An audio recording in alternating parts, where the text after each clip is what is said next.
It's that moment again, the one you dream of every night. La seule chose qui te préoccupe, c'est la gloire. Le cheminement de la réussite, of pushing yourself further than ever before. But the true glory is in the shadows. Les sacrifices que tu fais, quand toutes les chances sont contre toi. When you can't push one more second, chase the glory. Visez haut.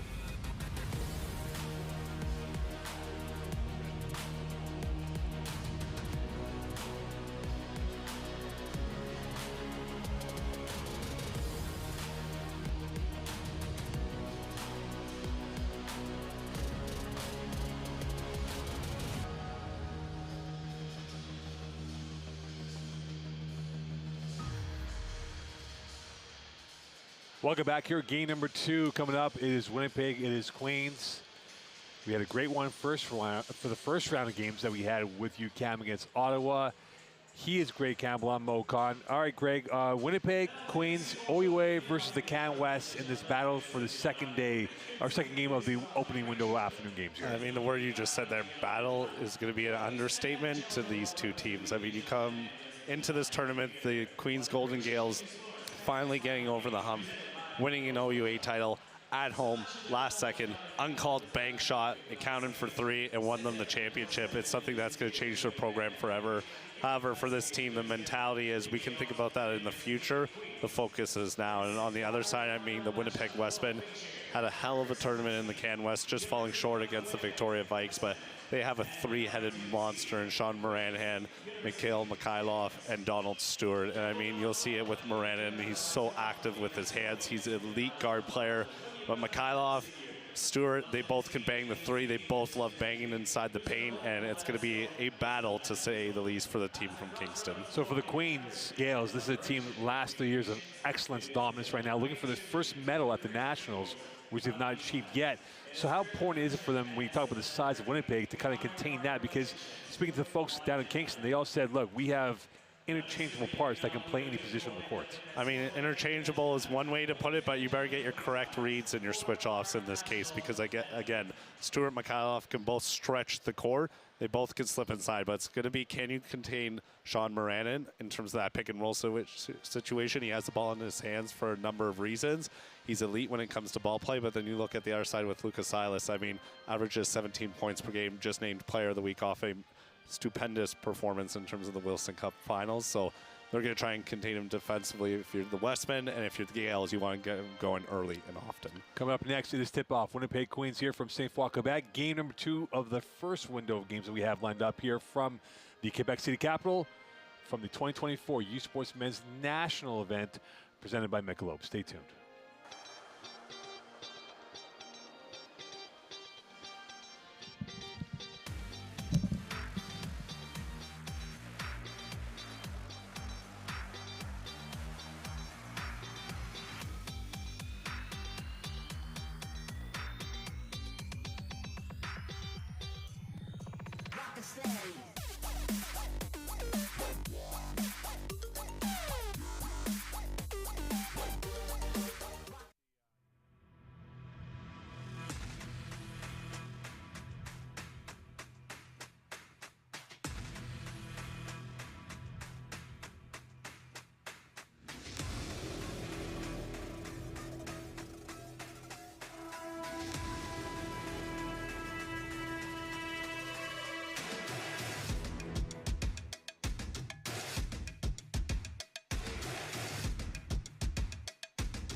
Feel every hit, point, and celebration as if you're standing right on the sideline. Our passionate team unlocks a world of possibilities with digital broadcasting made simple, bringing heart-pounding action directly to millions of fans. Proudly Canadian, ISI Live, be there. Hey U Sports fans, check out shop.usports.ca for this week's promotional item from the Nike Team Collection. Visitez le shop.usport.ca pour en profiter de la promotion de la semaine de la collection Nike Team. They don't do it for the likes or for the shares. They do it for the fun of it, for the thrill, for the camaraderie, for the memories. CBC Sports, just because they love it. Hi, I'm here for my 3:30 with a Mr. Greer. Of course, we've confirmed coverage. The patient will be right with you.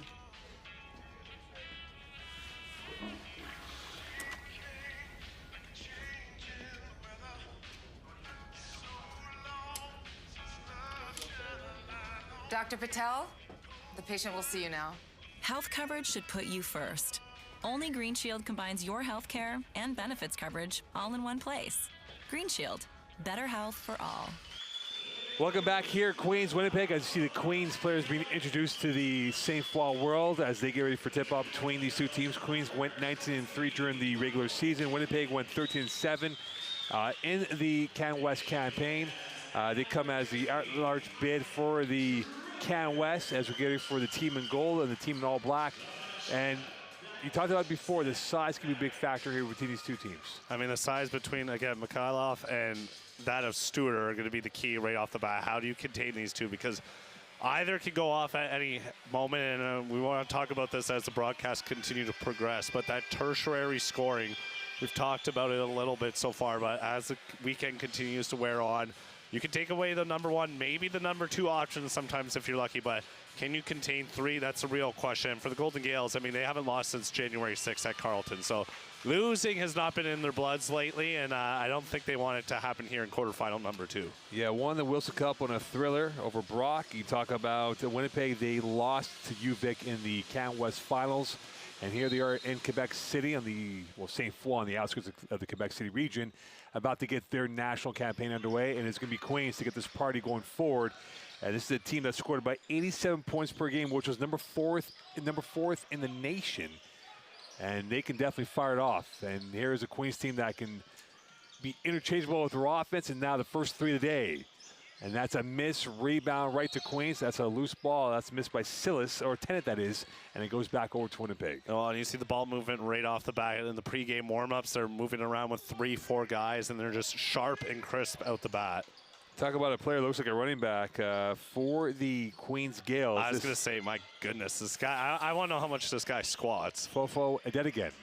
You know, speaking to the folks out in Winnipeg, Bill Mikolas, who's the play-by-play voice, he goes, when you see him, he looks like a running back, and he looks like a running back. I mean, he's one of those guys, if he wanted to, I'm sure Coach wouldn't mind if he came into the backfield for the Gales next year. Steve Snyder wouldn't mind at all, and here are the Gales right now trying to get the first 2 points of the day, and that is taken away. So both teams a little bit nervous in the first minute of play, and Winnipeg gets the first basket of the day. Alberto Gordo scoring 12.5 a game from Spain, getting the first two. And he is good at what he does, as there looks like there's going to be a foul on the floor in that situation as well.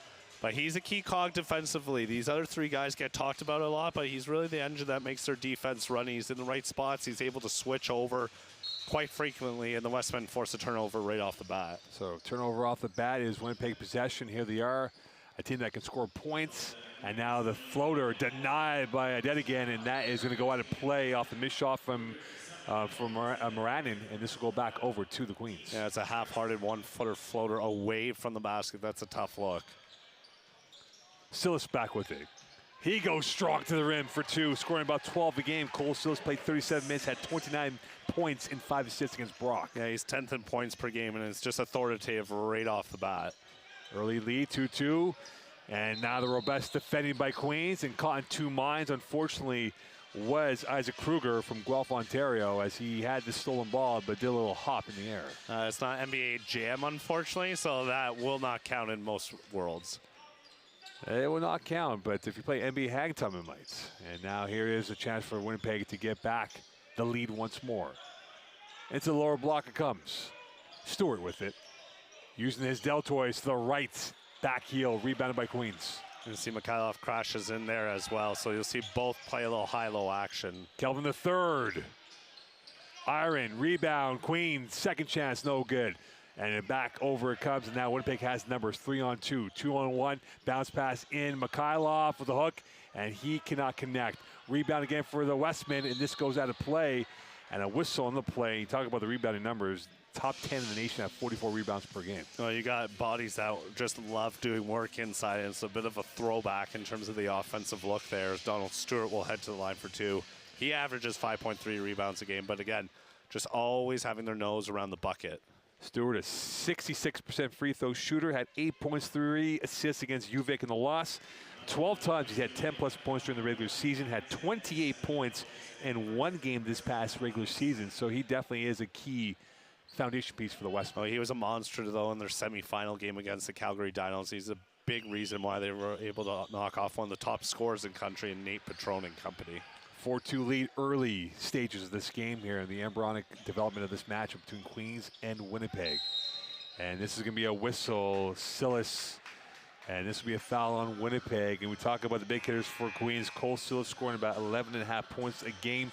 I did again at 12 points a game. They have some guys that can score points in robust numbers. Well, it's just, do you want your guy to get his looks early often, or do you establish someone else? And a different tone right here, right off the bat, where the hand checking, a lot of it was unforeseen, or we'll say, or looked the other way in the first game, and they're getting on them here early. Cameron Bett in the game. He went 1 for 11 against Brock. Denied by Mikhailov, and here come the Westmen the other way. Gordo on the run. On this bike he goes, splitting through, and Winnipeg giving issues to the Queens' attack so far. Mikhailov. Gordo from the center arc.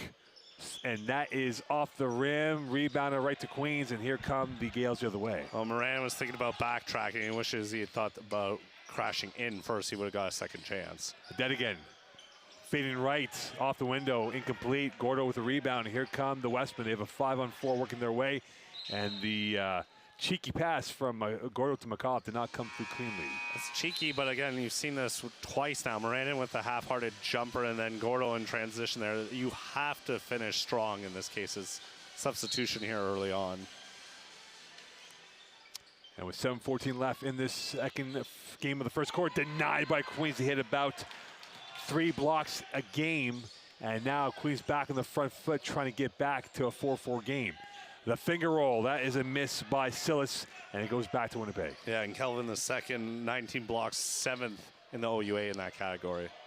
Put back, rebound right over to Queens, and here is Tennant with the recovery, and back out to Silas they go. And you know, this young man, Cole Silas, is definitely the central figure to this Queens offense. For 3, missed by Kelvin III, a reload, and back over and a whistle to play as a crash of bodies remains Queens ball. 6:40 left in this first quarter play. Line 2 of 15, 1 of 8 for 13%, and then, well, now 2 of 16 and 13% on the other side. So neither side gained the mark here, both deferring to the inside. We'll see what Queens has on the inbound. Yeah, Queens shoot about 33% from three-point range, which was top 15 in the nation. Quick hands, stolen ball. Jarrow with it, and now he gives it back over, and the cleanup is good this time, coming in from Mensah. And he's one of those guys, just like Gordo, doesn't get talked about offensively, but defensively, hell of a player and someone you love to have if you're Mike Rambo. Oh, and a foul call against Silas. He was not happy about that as the elbow came up into the face of the Westman player, and it goes back over to the team in black and red. Well, in terms of turnovers, this one is a foul in this situation, but Silas, as good as he is as a scorer, has 61 turnovers. That's 11th in the OUA. Silas is a marauding figure on the court for this Queens team. Here is Moran. They'll go to this double high look a lot, and one will slip inside. Mikhailov for the block. Inside the jungle with the hook. In for 2. And you talk about his value on this team. Scored 10 points, 14 rebounds, and lost to UVic. He definitely does on both ends. And the feint, and 1. Tennant will go to the line from London, Ontario, scoring about 5.5 points per game. And again, scored 5 in 30 minutes and had 5 rebounds against Brock in the win in the Wilson Cup last week. And not to sound like an old man here, but Aaron Tennant was back in the days when I was calling games at Western University, and this kid's a human highlight reel. He's really settled into his role here at Queens, and I believe he's in law school right now, so it's a nice little break for him right now from the books. Yeah, Queens has got a pretty good law program out there, from what I've been told. My sister went to Queens for law. Nice. Yeah. It must be like a swear word, though, going from Western to Queens, like to change colors. I mean, it's purple and he's a hometown London kid too. Yeah, it's almost like a swear word for the folks for both sides of the fence. But right now, Queens is in the Nationals. Western losing the playoffs. And now it's Winnipeg up by 4. And his length is tremendous against Monahan, and that'll be a key matchup here. Moranin back out. And here's Moran again and overwatched by Dedigan. Moran's a little bit small in size, but excellent in basketball. Here's a three, denied by Queens. Sills on the block. And Dedigan on the recovery. And here come the Gales the other way. And a golden putback not there for the Gales. And Winnipeg is exonerated on that miscue. Oh, there's a good closeout by Cole there. From the 45. Miss, rebound to Dedigan off the missed shot from Stewart's.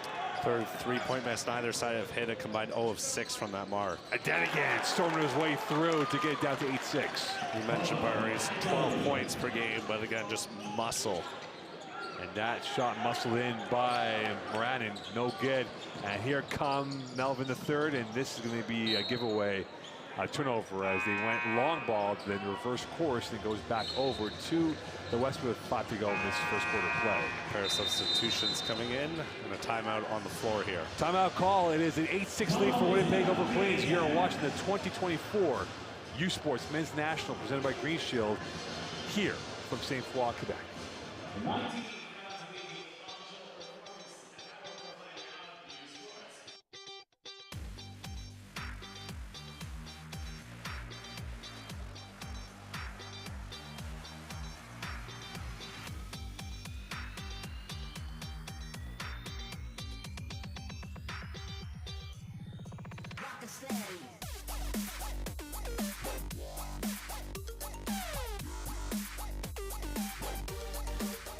Hi, I'm here for my 3:30 with a Mr. Greer. Of course, we've confirmed coverage. The patient will be right with you.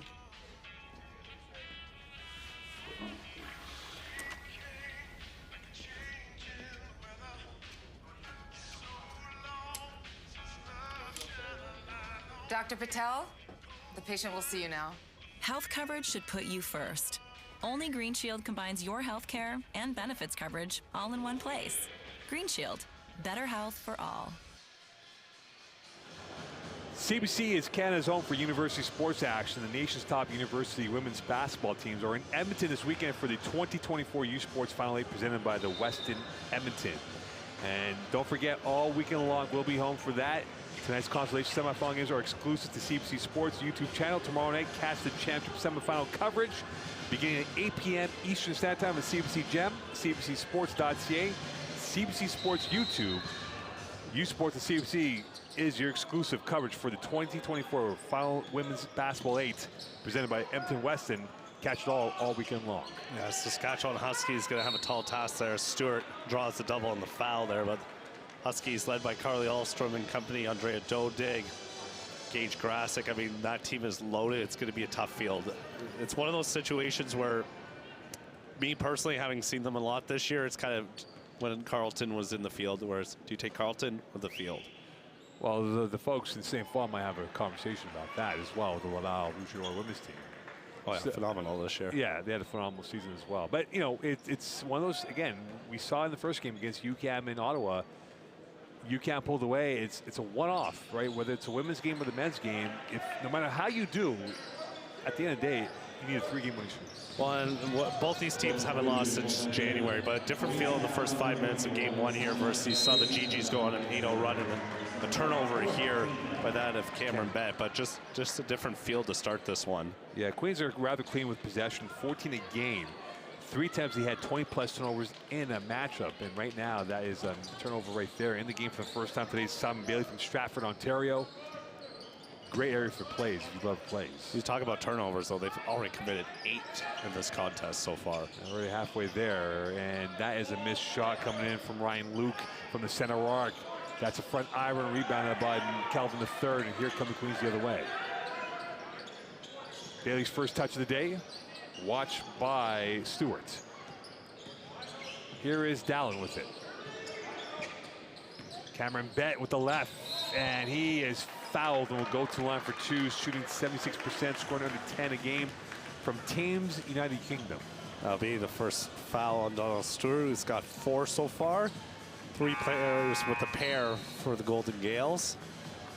But different feel of this game so far, as mentioned, partner. I mean, the turnovers, Queens not known for them too much in terms of the regular season, but to have 8 already in the first half, it's a testament to Winnipeg's tenacious defense, but also maybe the Gales kind of just trying to find their groove here early on. Gales shooting about 68% from the free throw line. 5 times they shot less than 60% of the game. There is a weak point of the Gales attacking regimen is the fact that they don't shoot the free throws well enough. They make about 15 a game, and we'll see what they do today against a very lengthy Winnipeg Westman roster. We have a 77% free throw shooter, go 2 of 2 there, close the lead 2-2. Well, now for Queens looking to really get going here. They're down by 2 inside 4 in this first quarter of play. Malachi Alexander in the game for the first time today. Back out over to Stewart for 3. Too strong, rebound right to Queens, and here come the Gales the other way. And here's the hot hand right now in Cameron Bett, negotiating, offering, back over to Simon Bailey on the spin to the right, too strong, rebound, Winnipeg, whistle, and this will stop playing. Queens not happy about that. A lot of fouls there being called this time on the crash in that situation, but it's a different style of refereeing we're seeing here early on, and another substitution for the Westmen. So it looks like Jarl's going to check back into the game, and he's going to check out Moranen. Michael Kelvin III coming back in from Kingston, Ontario. And now at the line is Malachi Alexander, 50% free throw shooter for the Westmen. He played. We got him on the technical there, so we'll get the ball back. Nope. And it's bonus time. Bonus situation, yeah. Good call there. Alexander played 35 minutes, scored 23 points in the loss to UVic. And he is definitely a man that can score robust numbers as they're up by 3. Back over it comes. Here is Cameron Bett once more. Bett on the interplay, this time with Dallin from the near flats. And that's a missed 3 from Bailey. And we go back the other way. They shoot about 33% Queens, and they missed that one. That's a good look, though, and you see them trying to figure out their matchups here in the half court. Great Camo Mocon. This is game number 2 of 4. And the Westmen are up by 3. Alexander. Mikhailov, short. Rebounded by Silas the other way. That's disappointing because he was freed up early. They lost him in coverage. Silas starting the play, back out. Kelvin III. Nylon for the 3-point shot, and they're back to 11-11. That's a good-looking 3-point shot there. They're just chipping away at the lead here. Now they confirm it as a 2. Winnipeg up by 1. Down on the byline they come, stopping, looking through a storm of legs, and right back over to the Gales it comes as a miscue right there by the Westmen. Yeah, I didn't see the hazard symbol with all the construction on the pass there. They were in the school zone, didn't respect the speed limit in that situation. Bett with it for 3. Front rim, rebound, right over, and this is a whistle going the other way in favor of Winnipeg. And it's the one you don't like, because again, it advances the ball now, the bonus situation, with 2:18 to go here in the first quarter. So second time we've seen a rebounding foul here as Tennant's going to check back into the game. Now the Westmen get a chance to see the ball through the hoop. And now it'll be free throws coming up here for the Westmen. Again, a team that shoots about 70%, top 20 in Canada. They made 57% against Mount Royal. Their best was against their cross-city rivals, Manitoba, at 80%. 5 of 6 so far in this game. A team that makes about 12 free throws a game. They've had 13 games of 13-plus free throws. Won 21 of 22 against who? Laval University on this court during the holiday season tournament. So they've got a little bit of familiarity with the rims around here, you would say? Well, they played Ottawa and Laval. They played Laval and Ottawa, I beg your pardon, here in the holiday tournament. They won and won in those games against those 2 teams. So they are comfortable in this environment because they've been here before, which is, I would imagine, a strategic move by Winnipeg to get a feel for it on where they could have been for the Nationals. Of course, next year is at UBC. They're very comfortable in that area. And coming in with comfort in for the 2 is Aaron Tennant. Not kind of a lot of comfort, though, for the 2 guys that just got bumped as you see Stewart going to work in the paint with Tennant. McAuliffe back out. Here is Alexander. McAuliffe again from the elbow on the interplay coming in from Moranin trying to dance around, and now the long-range shot off the heel, rebound. Calvin III out there with McAuliffe, whistle in the play, 1:44 left. It's interesting the no call there because there's a big shove off by Stewart initially in that situation on the rebound before the shot goes up. That doesn't get called, but the follow through does. So McAuliffe at the free throw line, a player who shot 74% from the line, scoring about 14 points a game. And now, talk about his value. He had 30 points against McEwen University. This is a man that can come in numbers. He's a poacher of rebounds and points for the Westmen. Well, their last loss outside of that Can West Championship was January 13th. They were winners of 6 straight. They swept McEwen, Manitoba, as well as another opponent. But, I mean, that loss was to Alberta. And, I mean, a lot of teams here, hot hands coming into the tournament. And right now, they're both warming up their hands. A beautiful day outside.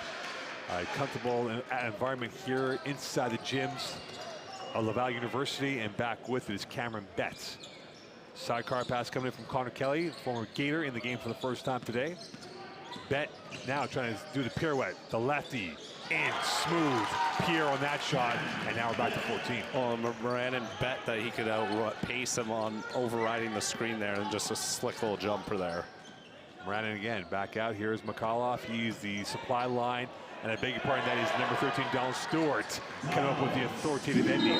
Well, and Tennant trying to get in on the Academy Awards too there, just really sold that hit in the chest there as he'll talk to the officials about it. But similar to the first game, they're not going to take any course for action in the paint there when you throw yourself back when you're taking the contact. And now Bett trying to get away from the contact. There's a whistle, and that is going to be a foul.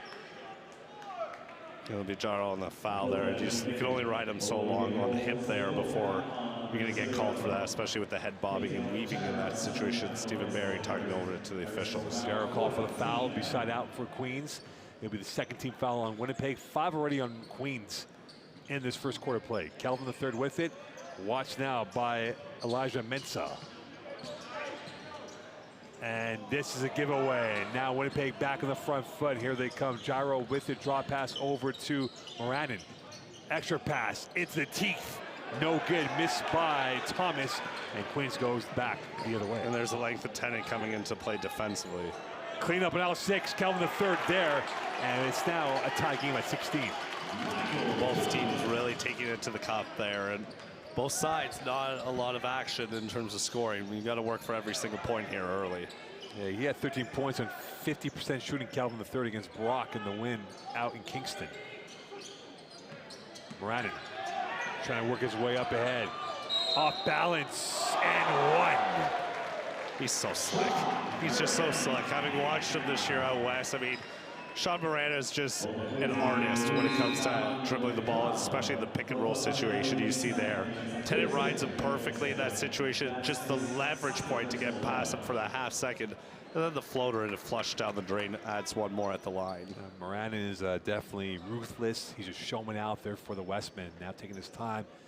As we said before, may not be the biggest player on the court, but he has plenty of bite in his style of play. Oh yeah, bite, and I mean, you'll see it when he passes it. It's a sense of urgency as he gets subbed out of the game here for the end of the quarter. So Can-Cam comes in by way of Winnipeg, Manitoba, scored under 3 points a game, Noah Can-Cam.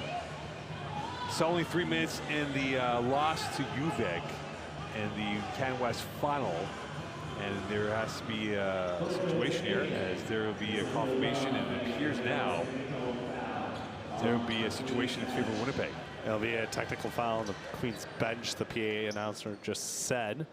So they warned him earlier on, and they're not having it at this point. So Jarrow at the line hits the first free throw.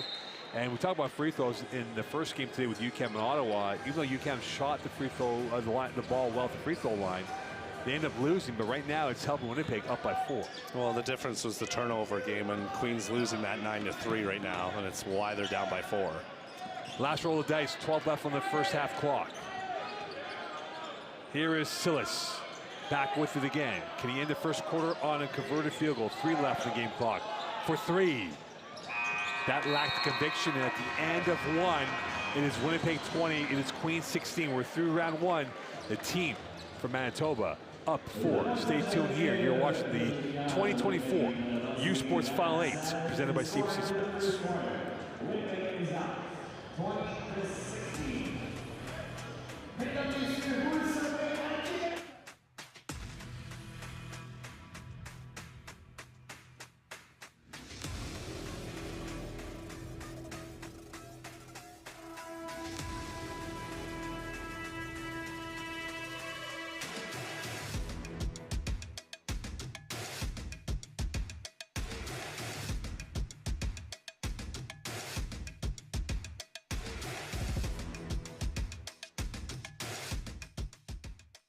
Hi, I'm here for my 3:30 with a Mr. Greer. Of course, we've confirmed coverage. The patient will be right with you.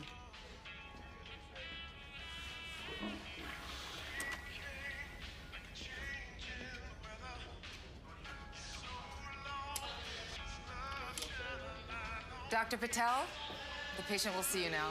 Health coverage should put you first. Only Green Shield combines your health care and benefits coverage all in one place. Green Shield, better health for all. CBC is Canada's home of university sports. This weekend, CBC Sports presented every breathtaking moment of the youth sports track and field for the University of Manitoba. Coverage of Saturday begins tomorrow at 1 p.m. Eastern Standard Time. Exclusively CBC Gem and CBCSports.ca, the 2024 track and field events from the University of Manitoba. And right now, the other Manitoba team, the Winnipeg Westmen, are up by a score of 2016. A key point here for Queens to get back this game down by 4. I mean, it's going to be a tough ask, but Stuart Mikhailov and Moran combined for 13 of the 20 so far. It's the elite scorers on Queen's side that you want to see the other way. Bet's got 4, Tennant's got 4, but then, you know, their lethal scorer, Lucas Silas, has been quiet in this first quarter, to say the least. Well, for Queens, their work is cut out for them in this second quarter of play from St. Foy, Quebec. Laval University, the site of the 2024 Men's National Championship presented by Michelob Light. And is Winnipeg back on possession. Moranin back over, and now he's watched this time by David Aon for the first time today in the game from Calgary, Alberta. Moranin from the corner pocket. Splash! And they're up by a touchdown, up 7. And that's what they can do. They can just hit you in droves of shots. And he's a 31% three-pointer shooter. So this guy can't just attack the rim, he can stretch the floor as well. And that's what's so good about these three. They shot 47% against Manitoba during the regular season, one game. And now he's back to Queens, who are trailing this game by 7. Kelly. 4 left in the shot clock for Queens. And this looks disjointed, and a whistle and a shot clock violation, and that lacked any ingenuity from the Queens Gales. Well, I mean, the ingenuity comes from the head movement of Moranin on the other side, just outweighting him and doing that slight hesitation for a second and getting him thinking that he could go under and then stopping into his tracks. And with that, Queens back on defense, down with 9:15 left here in this first half. It is Moranin back over, lower block to Mikhailov, using his deltoids, facing up, pivoting, looking, jabbing, kicking it out. And it's over to Makai Alexander. Now Makai Alexander up, and we go the other way. So we had a triple extension the wrong way. In that situation, and a foul will force the turnover there.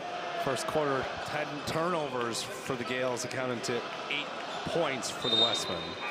And with that, another sub coming in, and this time it will be number 12. You know, Elijah Mensah scored about 4.5 points per game for the Westmen this past season. 3 times he had 10+ points, had 17 against Brandon in the win. And in the game now, 8:55 left in this first half of play. You said how they deal with the size of the turnover there. They're winning the rebounding margin, Queens, but not on the scoreboard, and our turnover there. Moranin, bullseye for 3. He is phenomenal. Winnipeg shoots about 31%, they make about 8 threes per game. And that just hesitation there, and just a comfortable step and shoot. They look very relaxed as a team. And fouled as Cameron Bett, 9.5 points a game. And right now, look at it this way. It is not out of reach yet, but Greg, we have to put points together here in Queens because they're down 10. But remember, this is a team that has played with excitement all through the course of this playoff run, though. Well, and I mean, you ride that emotional high of coming off a bank shot to win the Wilson Cup is one thing, but the matchup they had coming into this, I mean, this West End team was stingy from their performance last year at Nationals, and they knew, despite falling short against the Victoria Vikes, I mean, they're out for blood, and you could see it in their semifinal Ken West matchup. I mean, they picked apart the Dinos in the 3rd and 4th quarter. Bet hitting that free throw, 26-17 lead for the Westmen over the Gales. And we talk about these teams here, very good, efficient field goal shooting teams. Winnipeg at 43%, Queens at 44%. And Moranin is the reason why they've been shooting at a high clip today. Well, one of the best scoring teams, too, at 87 points per game for the Gales, but they've been stymied here early. High-low, denied, clean up, no good. Rebound, Winnipeg coming through the trees.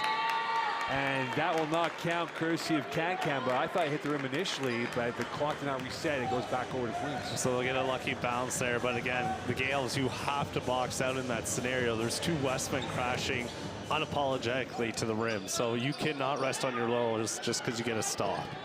Silas with the Euro, and no good on that one. Moran on the run, 4 and 2 for the Westmen. Trailing through, up, denied by Queens. Kelvin the third with the denial, and Queens back on the front foot. 4 blocks a game, 3rd in the OUA. And right there to clean it up is Tennant, scoring 5.5 a game. They're now down by 7. Yeah, they just shoot him to the inside look there. Good no look, and Tennant's got 6 to lead all Gales. Yeah, Queens, just to further elaborate, they had 4 games of 6 blocks or more, so they definitely have the ability to repel shots around the rim. Well, and they could stretch you that way too, as you see in our foul called on the floor here, but Brandon's up to a game high 6 right now, or 9, my apologies. Stewart remains at 6, but it just hit you in droves and droves. It's how long can you sustain those blows and counterpunch the other way? Stewart's getting checked here. Looks like he might have caught some blood in an exchange. It appears his modeling career might be over. Maybe, but there is a career for people that model Band-Aids, right? There could be. There could be. For Don Stewart, that a little bit of pit stop, and he's not happy because it appears it might be a little bit more serious. Not too serious, but a little bit more. Well, just long enough that Ryan Luke gets to come into the game. They couldn't get done on time, and they don't want to disrupt the flow. And here is Luke. And here is a 3. And that is incomplete, recovered by Queens, and back over to Cameron Bet we go. Goro's 0 of 3 from the mark, just 1 of 4 from the field now for 2 points. Switch of play, Kelvin third. Bullseye! And now they're down by 4, 7:16 left. And Queens start to really find their footing in this matchup here, and their shooting radar a little bit more accurate than before. And a 40% three-point shooter gets that to go. I'm not sure if that's from the broadcast or if that is from just the shot clock in general, but some wiring being exposed right now. It's definitely not for me, that is for sure. And the simplistic way from Elijah Mensah was to just kind of put it up on the stanchion of the backboard support. So a freebie timeout in this situation. So timeout unofficially, well, officials timeout here on the court as they will have to sort that out. And we're starting to see a buzz back into Queens play than before, Greg, in terms of where they are, but it took a while, but they're now serving up real quality shot making than before. Well, and that's why they're the #1 overall seed in this tournament. They've won 11 straight games. They were perfect at home this year for Stephen Barry and his team. It's their 3rd consecutive Final 8. So they've been here before. They understand what it takes to get to this level. It's just like the Westmen. They're not happy with this performance. So someone's going to be a little more salty after this game, to say the least. But they're good in terms of their percentages, 45%. That's 4th in the OUA, 3rd in attempts and makes, and then the 3-point shot, they're just in the upper 3rd at 33% for 6th in the OUA, but they're efficient offensively, they're elite defensively, just like the last matchup we had, so just finding good shots now. Well, Barry, you talk about his coaching pedigree. He took this 2-20 Queens team, 2-20 from where he first started with the program, to now being a national power, a chance to win a medal for the first time, and maybe, just maybe, a national title as well.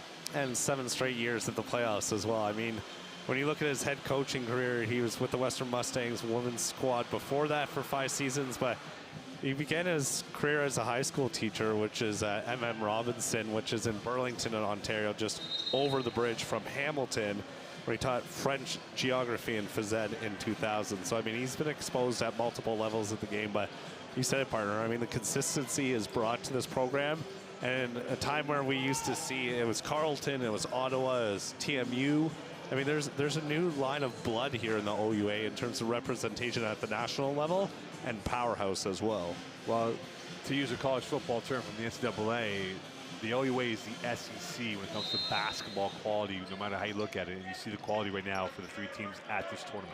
The Westmen might have something to say about it right now, though the lead's closed now to 4. Moran back with it. Deflected away by Queens. Here's Kelvin the third. And you talk about this Queens team, these 5 guys can play any position on the court. They don't care how big you are or how bad you are. They'll play with tougher tenacity than before. Well, it was Tennant's length again off the pass from Moran, and just his length is such an issue for teams to figure out that I have not seen him consistently. Bet with it for three. And he misses that one. Put back not there. Clean up an L6 not there. The forensic touch not there. And you see Aon really trying to get himself in there. Rebounding again. This is a top 10 team rebounding. He had 5 games of 50-plus rebounds, Queens. He had 58 against CMU. So if they're going to win those 50-50 battles you're going to take, they have to really cut that in half against a very good Queens team. You want to talk about battles? Look at Stewart coming back out here all taped up around the nose area. So they finally address his issues. And you see the difference with him out of the game. Just a little bit of a mini run by the Golden Gales here. As we're not in, they now have a 1-point lead here in the second quarter, 7-6. 26-23 lead for the Westmen, and that is going to be nibbled away by the Gales. They're down by 2, courtesy of Kelvin III. And a 1-score game. We're almost back to jeopardy in this matchup here. Moranin with it, as he had a fiery Tiger start in the first quarter of play. And back over to Gordo. Here's Ryan Luke. Can-Cam splitting through. Deflected away, back over to Queens we go. 10 in again, back-to-back possessions, alters the pass. Almost 9 steals a game. Transition 3, bullseye! And now they're back up 1, Queens. That bat just hits you with the blink of an eye, and it's just a different feel where it's now Queens pace a game. They're going to try and get Stewart freed up on the block and slow things down if you're the Westmen. Moranin slipping, sliding, looking, dead end. Back out it comes over to Gordo. Extra pass, and Can-Can caught in 2 minds, and this will go back over to Queens, up by 1. He wasn't sure that if there was someone on the wing there, and Stewart's in the paint instead, and just that little extra slip there is going to cost him a trip to the bench along with Gordo. Well, he had options, but they're all on the bench. That was not going to happen for him there. I mean, theoretically, he could pass it over there. I don't think Coach would be happy about that, though. And right now, Coach is not happy about this 1-point lead for the Gales. Still plenty of time left in this matchup. We're only in the first half, but Queens has really found the rhythm. And now here's a player with rhythm. Silas, nowhere to go. And it is an 11-0 run, I beg your pardon, now for Queens. They were down 26-16, and now they've gone on this run. How does Winnipeg kind of plug in the gaps that's been exposed by the Gales? Well, they're starting to figure out what their offensive sets are with Moranin and the entry passes. But, I mean, it's a hell of a job by Aaron Tennant here so far. Again, not known as a scorer, but his length has been the difference in this contest so far. He's third in the team in scoring at 6 points right now, but other guys chipping in. Silas missing that jumper, rebounded this time by Stewart. And here's Moranin back the other way. Winnipeg, a team that has made 30 field goals a game. They had 10 times the 30-plus field goals during the regular season. And now the pirouette, the kick out, 1-touch pass from the center arc. And that does not come up with a 3. A new 14 for the Westmen once more. Here is Gyro once again for the 3s. Luke, he can't hit it. And this will be Winnipeg ball as they put Queens in a cul-de-sac. And they have 5 offensive rebounds now, and coming into this contest, they averaged 15 a game. That was good for second in the Can West. So this team thrives off crashing to the boards and those second chance opportunities as Mikhailov is going to check back into the game. Well, Winnipeg had 60 rebounds against Mount Royal. Not bad. 56 against UBC Okanagan. So they definitely can go at a high clip against Queens. And this ball is sent back towards Winnipeg. And this will be back over to Queens. Well, because they have heavy minutes in Mikhailov and Stewart, who are both just known for being around the rim. But then you have guys like Gordo that are willing to throw their bodies on the line. And you see the adjustment by the Westmen here now going into, we'll call it a soft full court man-to-man press, just to kind of, you know, stymie them a little in the half court. Cambet, backdoor, better finish coming from Aon, who scored about 2 points a game from Calgary, Alberta. Just great transition offense there, just riding into the paint, and then have the baseline cutter there, and a sweet little finish on the backside. Aon did not play in the OUA final against Brock. Had 10 points against Laurentian during the regular season. And that's a missed 3 coming from Moranin and a rebound to Queens. You saw they were trying to go to that horns look initially, and then they called Moranin his own number. And sliding through is Tennant. He's found his rhythm, and now we're starting to see the fluency and flow of the Gales coming up big. And Winnipeg has not found anything yet. They are still stuck on 26. Mikhailov in the jungle, in for 2 as he breaks the run of points. Yeah, and they were being outscored up until that point, 15-6. So a massive second quarter adjustment by the OUA champs. And right now the challengers of the OUA champs is down by 3. Here's Bet again. He's been the maestro, the central figure of this whole attack. And here's his three. Strong, rebounded this time by Stewart. And here come the Westmen the other way. They just got to string a couple of stops defensively. And a whistle and a foul as Malachi Alexander will be impeded. And the junior will go to the line, a 50% free throw shooter. Looks like they're going to have a timeout called on the floor here. Timeout called on the court. It is a 31-28 lead for Queens over Winnipeg. You're watching the 2024 U Sports Men's National presented by CBC Sports. Immersing you in the game like never before, bringing heart-pounding action directly to millions of fans. We deliver unparalleled simplicity and tailor-made digital broadcasting solutions crafted to make you feel every moment in a way like never before. Our passionate team ensures your message reaches audiences reliably every time. Proudly Canadian, we bring a touch of innovation and our passion to the world stage. ISI Live, be there. Hi, I'm here for my 3:30 with a Mr. Greer. Of course, we've confirmed coverage. The patient will be right with you.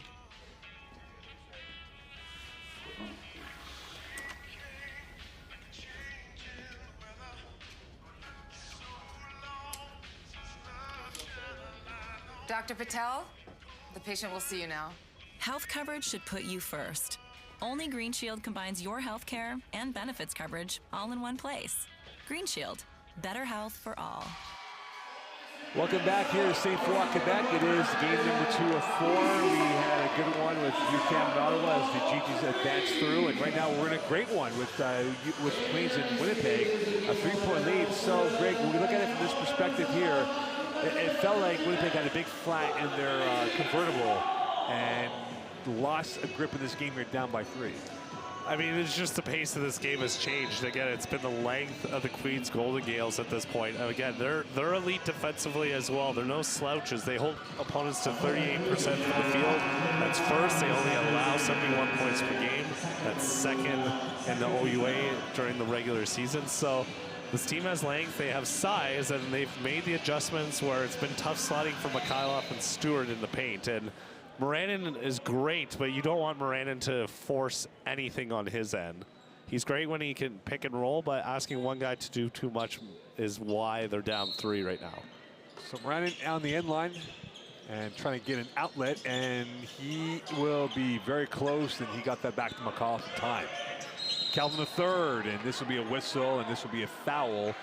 And this will be the 13th foul on Queens with 3:40 left in this first And you'll half. see that from him and Stewart. They'll both really dig their elbows in when they're trying to create that separation. He gets a call that time, and now Moranin flips sides on the inbound.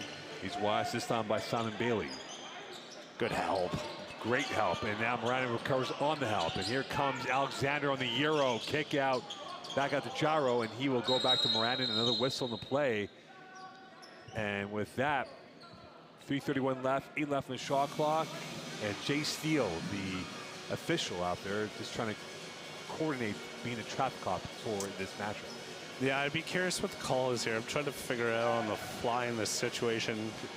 Wasn't sure if it was some sort of lapse in terms of time in the key in that situation, but because of the side out, a second chance opportunity. So Jaro will be the inbounder. He had 5 points in 19 minutes against the Vikings in the Cam West final. And here's Moranin, who's been having quite the romance with the ball in his hands today. Jaro. Back out. Here is Stewart once again with the right, and that is no good. Rebound, Mikhailov strong, and in for the 2, down by 1. It's going to be ugly, but that's the way that this team is built to win. I mean, off the 3 ball is once they start getting their looks inside the paint, but they love playing inside that. And he loves the 3-point ball. Cameron Bet with another triple, and they're up by 4. And he's up into double figures, lead all scorers now at 11, 3 of 5 from the field. We saw that in the first game with Kevin Seville. 3 of 8, my apologies. We'll see what they do here. Winnipeg to adjust to Cameron Bet. And in the whistle, and a walk coming in from Stewart, caught in 2 minds with 2:45 left in his first half. And you see Stewart took off the tape as well on that last time out there. A pair of substitutions coming up. Moranin at 8, Mikhailov at Moranen at 9, Mikhailov at 8, Stewart at 6. And on the other side, Bet and Kelvin combining for 20. Tennant, though, the story, I believe, in this game, 4 of 5, 8 points, but his length defensively has caused nightmares. Queens in form, Winnipeg out of form in the second quarter play with 2:35 left to go. Kelvin the third, swinging that pass and defended away by Moranen, intended for Bailey. And this will be Queens ball with 2:32 left, 11 left on the shot clock.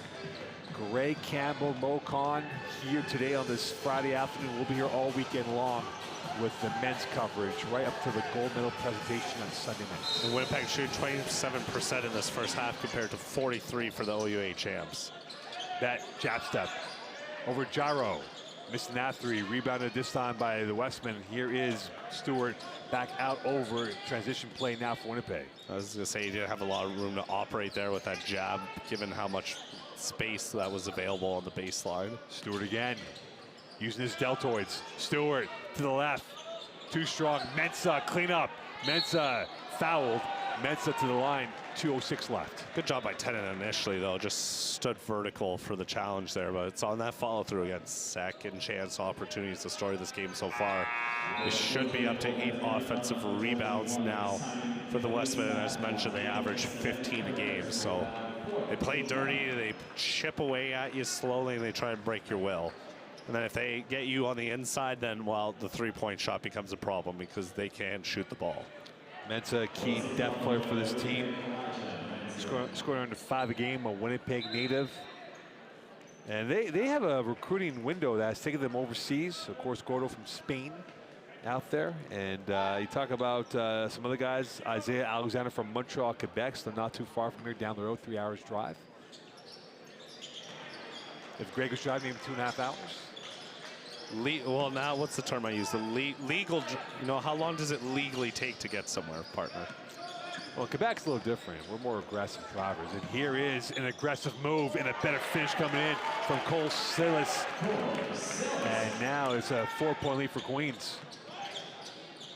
They're going to go to work quickly on the other side. Moran with the backdoor cut, tried to get free. Gordo back with it against Silas. Mensah's got space, denied by Kelvin III. Another block for Queens. Good timing there, just drove him along the side there. No room to operate.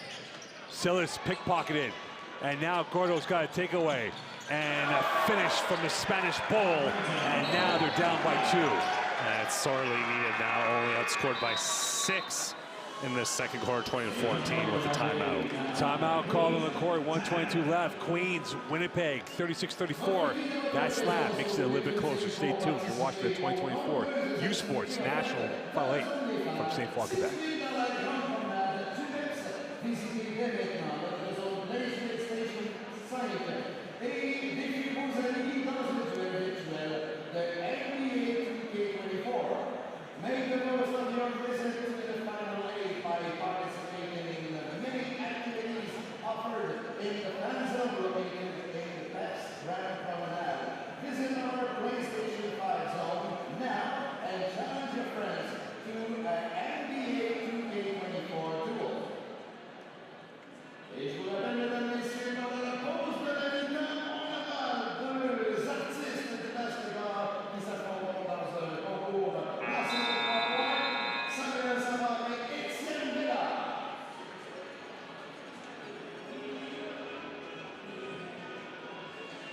Welcome back, and don't forget the 2024 University Cup Men's Hockey Championship returns to Toronto for the first time in a quarter century, March 14th and 17th at the Mattamy home ice, located within the walls of the historic Maple Leaf Gardens. Single game tickets start at $23. Click on the QR code at the bottom of your screen or visit Ticketmaster.ca to order your tickets. The 2024 University Cup, hosted by Toronto Metropolitan University, chase the glory. You know, that arena used to be home of the Toronto Maple Leafs. I mean, they got a Loblaws underneath, but I mean, talking about the customer experience / media, second to none there. And the customer experience right there, not great for Stewart. And Mensah is handcuffed. He's called for the marché, and we go back the other way with 1:12 left in this first half. And that'll be their 11th turnover now. 7 points for the Gales off that. And you look at the 12 turnovers they've committed, that's led to 13 points. So It's been an interesting battle here, and really it's been Queens just kind of, they're leveling each other out, so both sides have had their strides. The third quarter adjustments are going to be fascinating to see how they play out in about the first 4 minutes of the third quarter. Both teams are showing poise and elegance, and here's Silas with the elegance in that play, and you can talk about his guile he has today for the Gales. Mensah, Stewart, back over to Jarro, looking for options to work with. Now on a mismatch, repelled out of bounds by Tennant. And I think Winnipeg might have second thoughts, looking for other options attacking the rim with the length of Queens out there. Well, you got to figure out a way to establish some perimeter shooting at this point, because it's been close quarters inside that paint area the entire first half. Underneath the basket, tough play, rebounded by the Gales, and here comes the Cameron Bett-led attack, Queens offense. Mismatch, they got to find Tennant here. Bett finds the bottom of the net, and they're up by 6 with 24 seconds left in this first half. Yeah, he's got 13. Wasn't a betting man thinking that he'd have this big of a first half, but he certainly has. And if there was, I might have him in my lineup for the second half of points. And right now, here is Moranin trying to get some points. 10 left on the game clock. Identical to the small clock. Moranin, eyeball to eyeball, going to the right. Moranin is fouled by Aon, and this will be non-shoot. No, it will be bonus time here for Winnipeg, albeit with 3 seconds left. I was going to say, there's just the body language, just kind of semi-defeated it there. Right at the end of the half, you let one slip as bring a substitution in, and they'll check out Tennant. So at the line is Moranin, shooting 89% from Winnipeg, Manitoba. And he's definitely a special talent for this Westman team. Scored 34 points in the Can West Finals, 6 of 13 from three-point range in that game. 14 times had 10-plus points, had 19 in a game as well. And now at the line. Tough sledding for them here in this first half after a tremendous start to this game. But this team faced a similar situation with the Dinos, won the fourth quarter in overtime, big in a timeout with a half-court set being called by Stephen Barry with one last crack at the knock. So one last roll of the dice here, 5-point lead for Queens. They'll go into halftime with a lead of at least 5, not maybe more here. But if you look at the tail of the tape right now, Greg, it feels like Queens may be favored in certain categories in how they played so far this first half. I mean, defensively, they've shot 26% from the field. The Westmen 17% from the land beyond, 2 of 12. So they've done their job offensively. They've been efficient. A 9-point swing in terms of the second quarter, in terms of outscoring them. And after being down by 4 in the first quarter, the adjustments have just been better at this point by the OUA champs. And I mean, you look at a guy who's brought his team to the playoffs 7 times. I mean, they're 2-4 in the final 8, 1 and 2 both times they've been here the last 2 years. So they're trying to flip the script.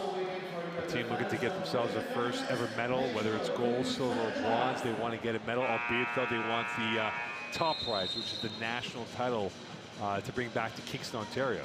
Well, they're riding. It's not like, you know, riding that high of a championship winning play, 3-point shot at the buzzer. I mean, this team has got a stiff test in front of them right now. They've been blasting with flying colors here in the second quarter. Coming in the game is Scott Jenkins. He's the younger brother of Sam Jenkins, who used to play at McGill University. They played each other, or didn't play each other at the Nationals, but they were together in 2022 in Edmonton when McGill and Queens were both in that event.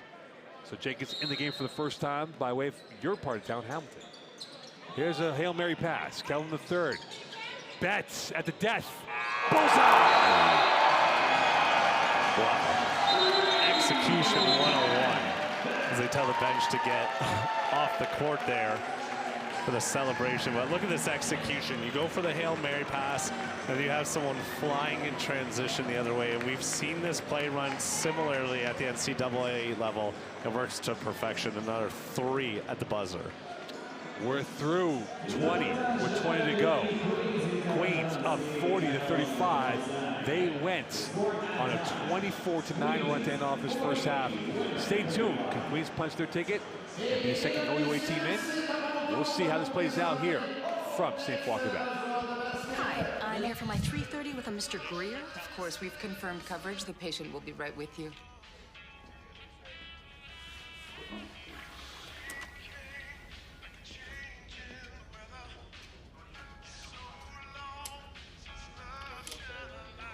Dr. Patel, the patient will see you now. Health coverage should put you first. Only Green Shield combines your health care and benefits coverage all in one place. Green Shield, better health for all.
They don't do it for the likes or for the shares.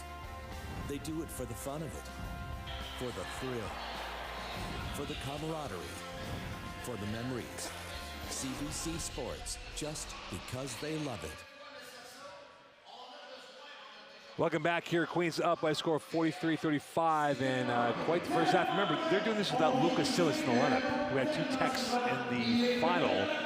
And so for them to do this without one of their big hitters on the attacking end, see from the highlights here, is an incredible feat for them, given what he brings on the courts. Well, I mean, it's Cameron Betts this afternoon. He's averaging only 9.5 points per game, but to be sitting at 16 points already in this first half, including 3 shots from the land beyond, it's a testament to this team in terms of their experience, in terms of their commitment to one another. And really, we thought coming into this game, or at least I thought, that it was going to be the Westmen laying their bodies on the line, but it's been the length of the Golden Gales defensively that has wreaked havoc for Stewart and Mikhailov in the paint, and it's been tough sledding ever since that first quarter. You mentioned Cameron Betts. Here he is on the highlight right here, the UK native. He's taking up the slack, and the keys we talked about in game number 1 with Kevin Seville, he got locked down in the second half. Could Winnipeg lock down the sharpshooter of Cameron Betts? I mean, whether they stop him or not is one thing. I think the concerning thing on the other end is they've just kind of been stymied here in the end of the second quarter. I mean, Brandon's got 10, Mikhailov's got 8, and Stewart's got 6, but Stewart's kind of the fulcrum that sets the precedent in the half court for them, as you see Miranda here with the playmaking spot up 3 from the land beyond. But it can't just be on the hands of Miranda to make plays every single time, and every single opportunity for Stewart and Mikhailov at the rim has been altered, or it's been tough when they're trying to throw it up in the paint. No question about that. And again, these are 2 teams that score in the low to mid 80s per game. And right now, we'll see how this plays out going towards the second half. Every year, U Sports presents a series of major honors to the top coaches in each sport. Here are the nominees and winner of the 2024 U Sports Fox 40 Coach of the Year Award.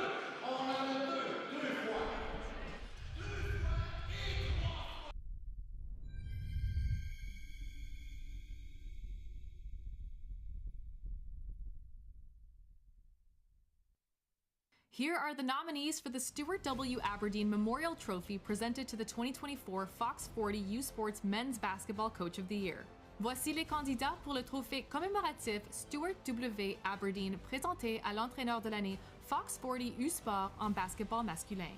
Des sports universitaires de l'Atlantique, from the AUS, Jonah Tossig, Université St. Mary's University.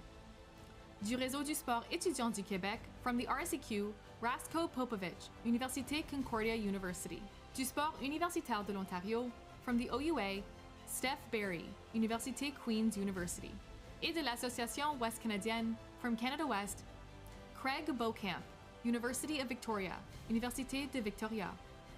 Le lauréat du trophée commémoratif Stuart W. Aberdeen et le prix Fox 40 présenté à l'entraîneur de l'année est the winner of the Stuart W. Aberdeen Memorial Trophy and the Fox 40 U Sports Men's Basketball Coach of the Year is Craig Beaucamp, University of Victoria, Université de Victoria.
They don't do it for the likes or for the shares.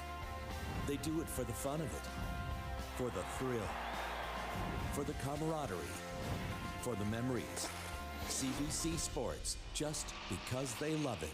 Hey, U Sports fans, check out shop.usports.ca for this week's promotional item from the Nike Team Collection. Visitez le shop.usport.ca pour en profiter de la promotion de la semaine de la collection Nike Team.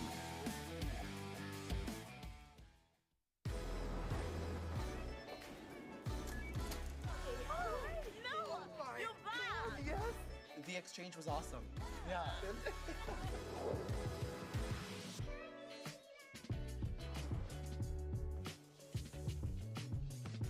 You have the power to inspire and impact the climate.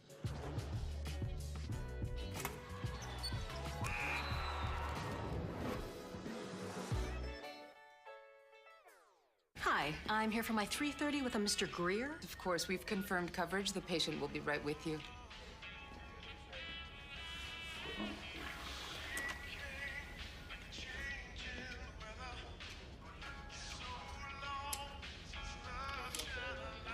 Dr. Patel, the patient will see you now.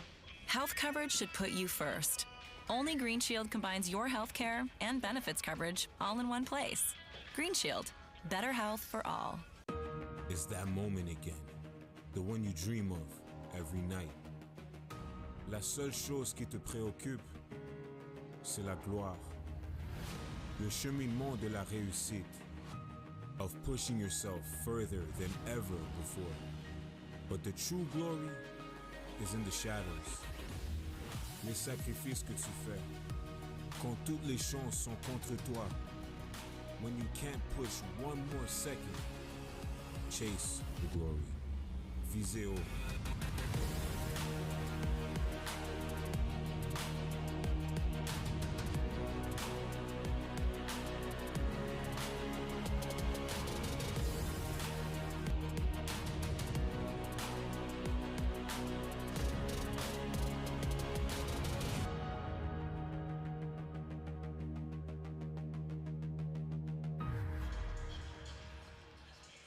Welcome back here. Here are the halftime stats. At this point right now, you see the difference right now, the field goal numbers, 48% for Queens, 25% for Winnipeg. And three-point shooting is on par to what Queens does on a regular basis so far today.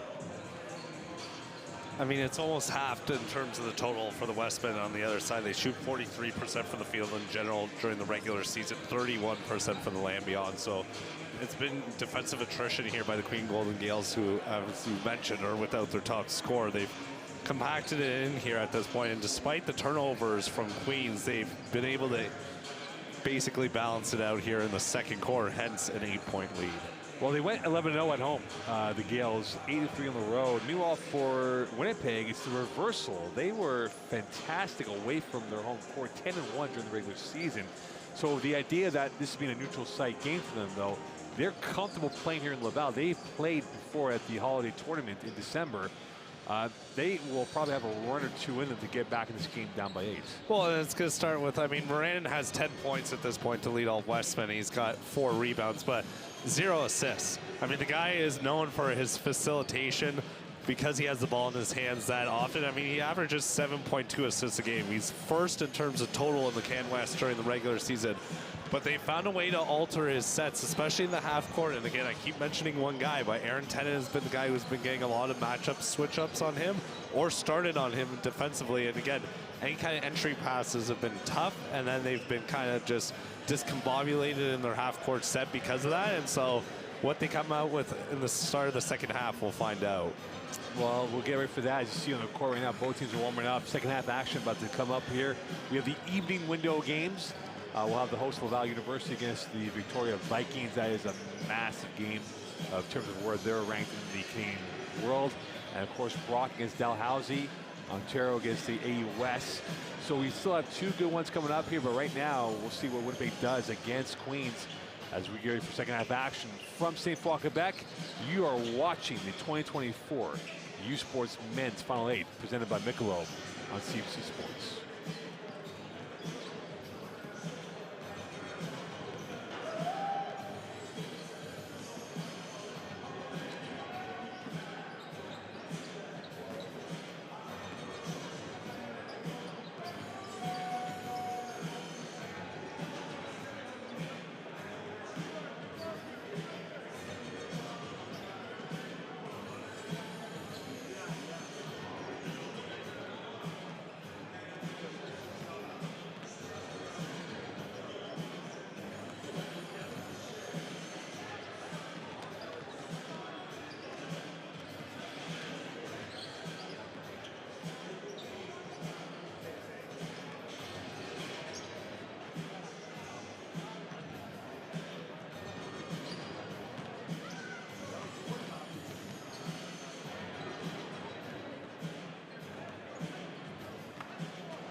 Welcome back here to St. Foy, Quebec, Laval University campus. It is Winnipeg, it is Queens. Queens up by 8, 43-35 as you go towards second half action here on game number 2 of the afternoon window of games. We're just past 4:30 p.m.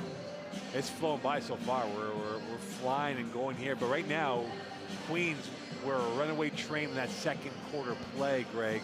And now for Winnipeg, they have to get them off their access point in this matchup. Well, they outscored them 27-15 in that second quarter alone. But again, it's just guys stepping up to the bat when their number is called. Cameron Betts, a big reason why he leads all scorers at 16. Michael Kelvin the second.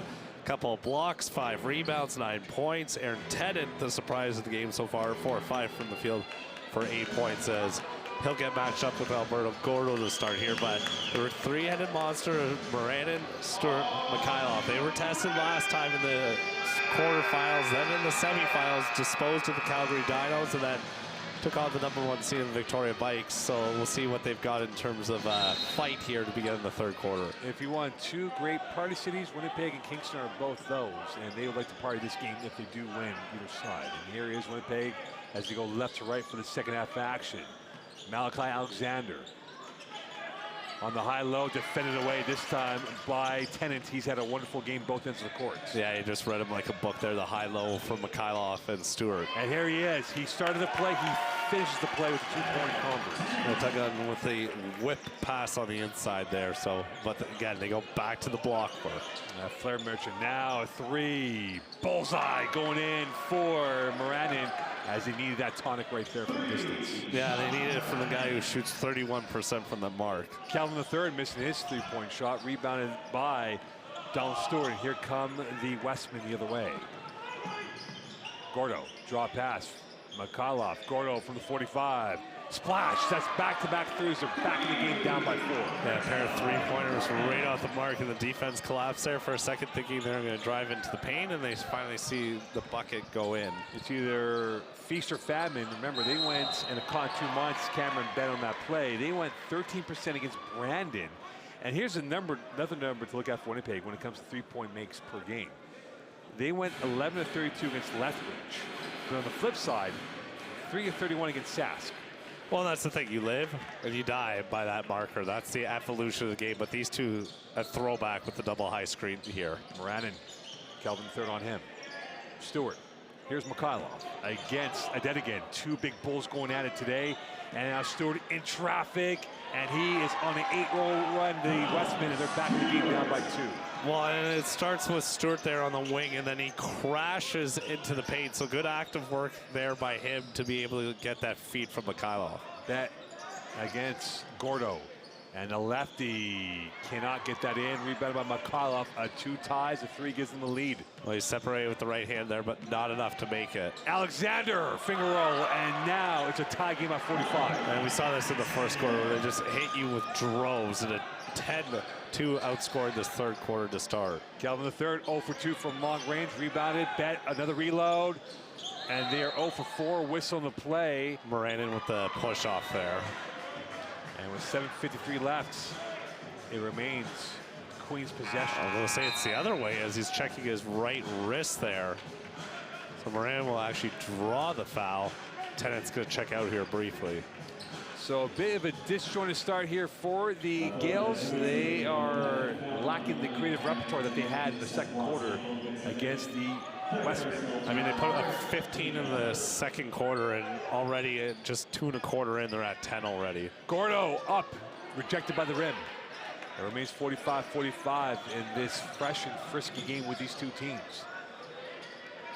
Bet watched by Gordo. Spain versus the United Kingdom. And the Spanish defender comes up like a Galactico. And here is Moranin on the run. Moranin looking, negotiating, authoring the 2, and they're up by 2. Well, he's looking to the opposite wing there with Malachi Alexander. He just has the defense thinking about it. Then when there's enough space right by the rim, he goes for 2. Cole Silas awfully cold right now. And now trying to use the lower block, posting up against Alexander. And the whistle and the foul, and going to the line will be Adetigan. And we call him the running back. He is a rhino out there, and he will have a chance at 2 free throws for the Gales. Well, and you see Moranin there just undercutting him right in the rib cage area there. He'll get called for that one. Can't displace the shooter as he tries to drive to the lane. Yeah, Adetigan had 23 against Guelph. 14 times he scored 11+ points And he hits the first free throw of the day and of the quarter, that is, I beg your pardon. 47-46 lead for the Westmen over the Gales. And we have a similar carbon copy to what game 1 was between Ottawa and UQAM and how this has played out so far. Well, again, just defensive tenacity. It's the theme of this tournament. Everyone here, no matter you believe it or not, they are top tier defensively in terms of efficiency and opponents' field goals. So you're going to expect a lot of tight games this weekend. Stewart twisting and turning as he corkscrewed his way through, and he's fouled, and he will go to the line. And a chance now for Winnipeg to retake the lead again. And for Queens, a little bit of a slow burn again coming out of the blocks. Oh, Connor Kelly just checking himself there as he got pushed. You see the extension there at the end, and then Stewart flails. He'll go to the line for 2, and he'll help him out as a just cause. But different feel to this third quarter as off the miss there still. They're outscoring them 12-4 here in the early stages. Talk about Stewart this season for the Westmen. 66% free throw shooter, scoring under 12 a game for the Dubs. And he makes that one. And now this runaway train for the Westmen is back up 1 over the Gales. 6:45 left in this third quarter play. Here's Silas once again, watched by Alexander. Well, they keep their rotation tight. They only play 8 guys usually at a time. Kelly fade. Side rim, rebound. Adedigan back out. It comes over to the Gales once more. Adedigan attacking, slashing. Can't finish. Rebound. New 14. Connor Kelly with the rebound. Back out to Adedigan. Kelly from the 45. Nylon! Because Stewart's chasing defensively both times. They're trying to figure out what. Stewart's going to start banging on the inside here. And for those who are curious to know, Connor Kelly played at the University of Bishops. And there is a slew of Gator coaches on hand to watch the Nationals, who all were excited for Connor Kelly making that three-point shot. Yeah, it was a good-looking shot there, but again, 2 opportunities there where they didn't box out, led to second-chance opportunities, and they make them pay for the land beyond. They've now got 7 second-chance points compared to 6 for the Westmen. Talk about, sorry, Greg, I was going to say that you talk about the Westmen. They started the season 2-2, and Maine did not think they would be here. They thought the Calgarys, the UBCs, the Wolves would be here, but here they are, showing that they belong at the National 8. Oh, a lot of fight, like I mentioned. That fourth quarter and overtime is back-to-back triples for Connor Kelly. It's made there right on cue. I mean, it's a testament. A turnover off a whip pass by Moran intended for Stewart, but they were tested against the Dinos. They outscored them big in the fourth quarter in overtime, and then the Vikes, they hung around with them, but this team's no fluke. They've been here a couple of years now, and they want to right their wrongs from past. And you talk about this Queens team, they're up by 7, or by 5, I beg your pardon. And 1 going in, goes in. And Kruger, I beg your pardon, on that finish right there, number 15 for Queens. And he will go to the line, scoring 8 a game, and Guelph, Ontario native. A little bit of foreshadowing from your end there, partner, but what was a tremendous start to the third quarter has dissipated as Queens on their own run now. Now Winnipeg only holding a 13-12 advantage here in the third quarter, pending the free throw. And they'll still hold that 1-point mark. And Kruger, he had a good game against Brock. 14 minutes of action, 8 points, 3 assists in the win over the Badgers, and had 14 points against U of T during the regular season. Mike Rambodi took over this team in 2010, a former Brandon University player. Trying to figure out with this team, you know, capturing silver in the Can West the last 2 years, want to take that next big step at the national stage here, facing a deficit in the third. Yeah, and here comes the finish. Not there for Gyro, and now back with her. The Gales, they're starting to fizz. Adedigan, transition. Hat-trick of threes. Missed this time by Connor Kelly. It's a step back there, and it's a tough-looking one at that. It would have got people off their feet in the building here as Moranin goes to work. Tough shot. Rebounded by Silas. Rebound, foul, and Alexander got hit in the chops. With 4:54 left right now, you see the flare merchantability of this Queens team, and you're right, partner. They pulled away in a blink of an eye. It's you know, the outside of those 2 3-pointers to start for the Westmen as looks at a timeout on the floor. It's back to the Golden Gales pace of game at this point. Timeout called in the court. 4:54 left in this third quarter play. Queens 55, Winnipeg 48. You are watching the 2024 Men's National Final 8, presented by Michelob on CBC Sports. Hi, I'm here for my 3:30 with a Mr. Greer. Of course, we've confirmed coverage. The patient will be right with you.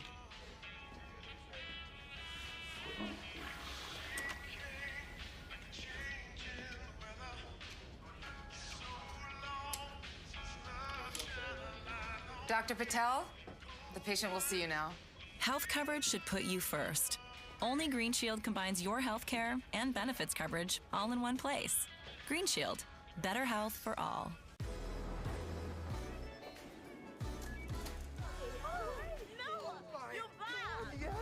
The exchange was awesome. Yeah.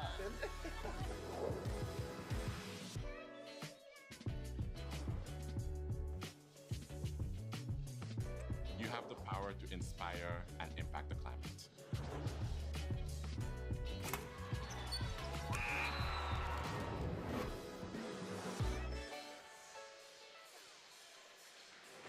The 2024 U Sports Men's Volleyball Championship is headed to the campus of Queen's University in Kingston, Ontario, March 14th to the 17th. Tournament packages and single-game tickets are on sale now. Click on the QR code at the bottom of the screen or visit gales.universitytickets.com to order your tickets today. The 2024 U Sports Men's Volleyball Championship in Kingston, Ontario. Chase the glory, and right now, Greg, the Gales might be celebrating that potential championship if they do win it during that tournament next weekend. I mean, right now, this team has put a number on the Westman here in the third quarter. Moran is going to get into Gordo, but it's been a beautiful halftime adjustment by this team from the OUA. And now, what is the adjustment for the Westman? And the adjustment made this time by Ryan Luke, getting that basket in to go down by 5. It's the points in the paint that matters for this team. It's how they're built to play inside out, and that's what they got to get back to, their identity. Still is using his deltoids in the jungle, and he is fouled, and he will go to the line for 2. And this is a young man who 10 times scored 15 points or more, had 28 against Lakehead. And so far today, Greg, he's not been required as much because of how the depth, the spread of scoring has been there in terms of the parity of effort. Well, Betts and Tennant combined for 26 of the team's 55 right now. But you say young man, but old man by basketball standards here. Going to my age. Yes, compared to both of us, relatively speaking. But I mean, the young man, quote unquote, averages 14.6 points per game and 80% free throw shooter. But it's a defensive end. He's 6th in terms of total rebounds. He can also facilitate the ball. So depending on his role, he can accept either long-range 3 there, splash. And they get that in, and now they're back up by 9 in the blink of an eye. This runaway train has been poised so far. Alexander in with the left, and he comes back down by 7. The biggest thing, though, they just keep letting that 3-point shot fall. He's now 3 of 4 from the land beyond. Every made shot by Connor Kelly is from that mark. They've been comfortable step-ins, too. And look at that little hand-checking going on between him and Moranin, too. And a little push-off by the Westmen. Queens playing with fire, trying to burn Winnipeg. On the spin, well defended by the Westmen, taken away by the Westmen. And here comes Gordo on the spin, and 1. And we get a free throw coming up here for the visitors from Winnipeg, Manitoba. Well, it didn't look like it was going to end up that way initially. As you see in transition, Moran could have had his own number. Then he throws it back behind him, hits that little circle button, the soft little finish at the rim, has 1 more at the stripe. You talk about Winnipeg, I'll give you the number right now. We look at the points for. Right now, both teams are off the mark of 87 points and 81 points, respectively. But Queens went 11-0 when they scored 87 points or more in a matchup. And right now, it is Silas, back out it comes.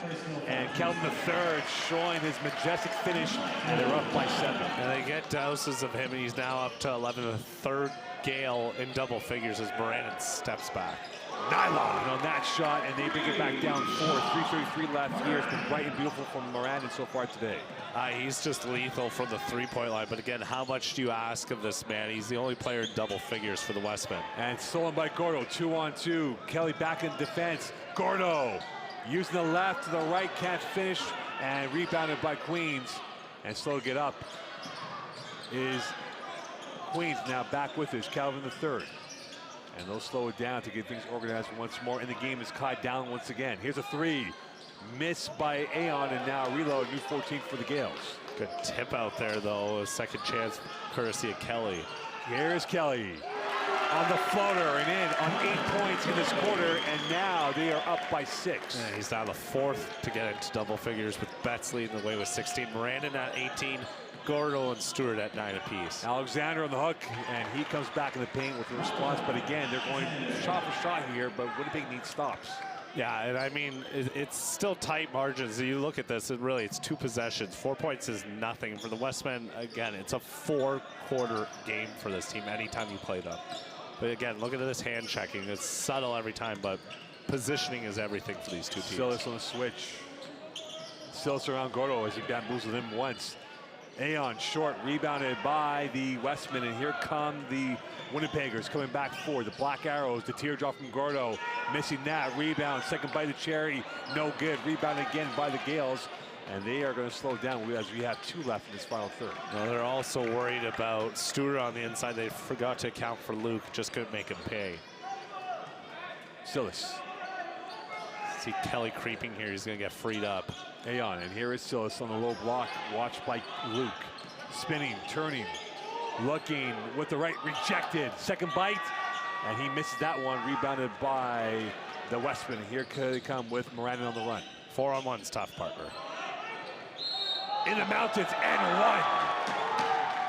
Yeah, this guy's going to climb the apex every single time, especially if you're telling me there's a bit of a gust of wind and he has an opportunity to scale upwards, and that's exactly what Donald Stewart does there. Substitutions coming from both sides, but look at his ability to catch that ball, 1, and then 2, absorb that contact as he hits the deck. That's a beautiful finish, as you'll see this weekend. Bailey about to come back in with Tennant for the Gales, and right now it is the same 5 for the Westmen. They bring back McKelloff now to the fold, and at the line is the big man, Donald Stewart, scoring 12 a game, and a chance to get this down to a single point between them and the Gales. And he misses that one. Pushes it, but you look at the shooting percentage, they're up to 37% now in this third quarter. And that again, Calvin the third. Front rim, rebound, Tennant, a new 14 for the Gales. Reload, and Adedigan shot no good. Second chance, Calvin the third, no good. And for those who are curious to know, Adedigan has a unique shot for formation, how it is. It's speaking to Bill Mikolas, who's the play-by-play voice of the Gales, who goes, watch how he shoots the ball. It's unorthodox, but it's effective. Well, I thought he was going for the granny shot initially on that underhand scoop, and then he pulls it up there. You have to account for Tennant, though. They got away with one again, and Aaron Tennant's one of those guys you have to put a body on them, as Moranin's going to get fronted here into the full court. Simon Bailey will shadow his steps, and he will bring it back in with Gordo to his left. Overload now to the left for the Westmen. Gordo on the high-low. Back out to Mensah. There's 10 left on the shot clock for Moranin. Jabs up against Bailey. Into the paint he goes. Underneath to the left. Right in. Short, too strong. Rebound missed by Luke. And now Queens could play for a 2-for-1 inside 50. And they're playing small now with Mikhailov and Stewart both on the bench. Cam Bett, very quiet third quarter for him. And here's Tennant, double team in the mountains, in for 2, a big shot up by 4. It's just good spit off there and getting that separation. He's used to being contested at the rim there, and good little finish there, and they stopped the bleeding momentarily. Swung out. And here is Moranin's 3, too strong, rebound right to the Gales. They'll play for the last roll of the dice. The shot clock is off, and now Cameron Bett on it. And remember last time, before the end of the first half, they hit a dagger 3. Adedigan with it again, galloping, using his deltoids, off balance, no foul call at the end of 3. Queens 65, Winnipeg 61, plenty of jeopardy and excitement coming up here in the fourth quarter. Who's going to punch their ticket to the semifinal bracket? Stay tuned here. You're watching the 2024 U Sports Men's Final 8 from Laval, Quebec, presented by CBC Sports. They don't do it for the likes or for the shares. They do it for the fun of it, for the thrill, for the camaraderie, for the memories. CBC Sports, just because they love it. Hi, I'm here for my 3:30 with a Mr. Greer. Of course, we've confirmed coverage. The patient will be right with you.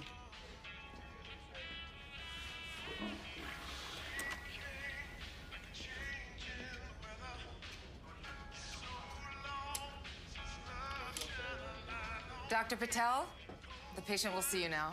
Health coverage should put you first. Only Green Shield combines your health care and benefits coverage all in one place. Green Shield, better health for all. Hey, U Sports fans, check out shop.usports.ca for this week's promotional item from the Nike Team Collection. Visitez le shop.usport.ca pour en profiter de la promotion de la semaine de la collection Nike Team. The 2024 U Sports Women's Volleyball Championship is headed to the campus of McMaster University in Hamilton, Ontario, March 14th to the 17th. Tournament packages and single-game tickets are on sale now. Click on the QR code at the bottom of your screen or visit marauders.ca/tickets to order your tickets today. The 2024 U Sports Women's Volleyball in Hamilton, Ontario. Chase the glory on CBC Sports. And right now it is chasing the glory right now for Queens and Winnipeg, a 4-point lead going towards the fourth quarter. One key point each for Winnipeg and Queens, starting off the Westmen. I mean, for the Westmen, it's been Moranin at this point with 18, but who else do you get going? They need that secondary score. Stewart's been held in check. Mikhailov's been held in check, so they've got to figure it out. And then on the other end, they've done it defensively in stopping Cameron Betts, but they've got 4 players in double figures for the Gales, but can they consistently chip away at things and continue to dominate the boards? They hold a 39-27 advantage. I think that's what's been the key for them at this point, is they've corralled them defensively. And the Westmen, who thrive off second chance opportunities, have had those snatched away. Well, this game's been easy in the eye in terms of the points by both teams. We might be looking at low 80s in this situation right now with the way they're going in this fourth quarter. Dead again with it. At the center arc against Gordo. Stopping, looking, slipping, and right over it comes to Tennant. And he missed that shot completely off the radar, and the heat map for the Gales was a slightly disjointed in that play. Well, Malachi Alexander is going to check back into the game, but Gordo knew which way he was going with that ball, which was his preferred right hand, and he was trying to offset him with his eyes to the left side, but did bite on any of the fakes here. As Moranin again will just be shadowed up the court, just trying to get him off rhythm here. Right now it's been spellbinding with these two teams. We've gone back and forth. Winnipeg had the lead, Queens has the lead, and Winnipeg trying to really make it a tough game. And that's a strong shot from Alexander, rebounded by Kelvin III, and back over to Dedigan he comes. Kelvin III for 3. And that rims out. He's 0 for 4 in the second half from distance. It's not a mark you want, and one of those shots you're going to want to have back there now. 7 of 23 for 30%. I've always been told shooters shoot, and I don't think they're going to shy away from that shot. No, and one of the conversations, if we all refer back to the last game with James Deruin, we were talking about it, but the pressure on these guys having to know they need to make the three-point shot, especially with advancements in the CBL and professional leagues, they just have to shoot, and with each missing shot, there's a push off here and it'll be baseline possession, but guys got to shoot by nature, but then you wonder how much pressure is on these guys to be able to hit effectively from that mark, because now the number of opportunities for you to come out of Canadian University basketball are multiplied compared to the past. Right. Brandon inbound. Alexander. And 1. Good seal there. Just extends that right hip at the end of the day. And too much man, too much power. Goes for 1 more. That is manpower right there from Alexander going to the line for the first time this fourth quarter. You talk about this young man. He played 35 minutes, had 23 and 7 against UVic. 9 times he scored 10+ points in the game, had 21 against Manitoba. And at the line this year, a 50% free throw shooter, and you see why. And now cleanup. And a chance to go for 4 points, no good. Second bite denied by Tennant off the shot, and humanity on the court, and right now an injured Westman on the court and slow to get up. It is number 13 in Donald Stewart. Tuck in on the floor as well, and I mean Tennant stopped what he was saying initially there because there's a huge block. Then you see him talk down to him at the end, and then as soon as the other one hits the deck, he's like, oh shoot, okay, let me go help my team. Dedigan is very emotional. Talk about this Queens team. They've had some emotion, some rush of blood into the head moments here. Of course, Lucas Silas not playing today because of what happened for Silas, I beg your pardon, last week in the final with 2 techs.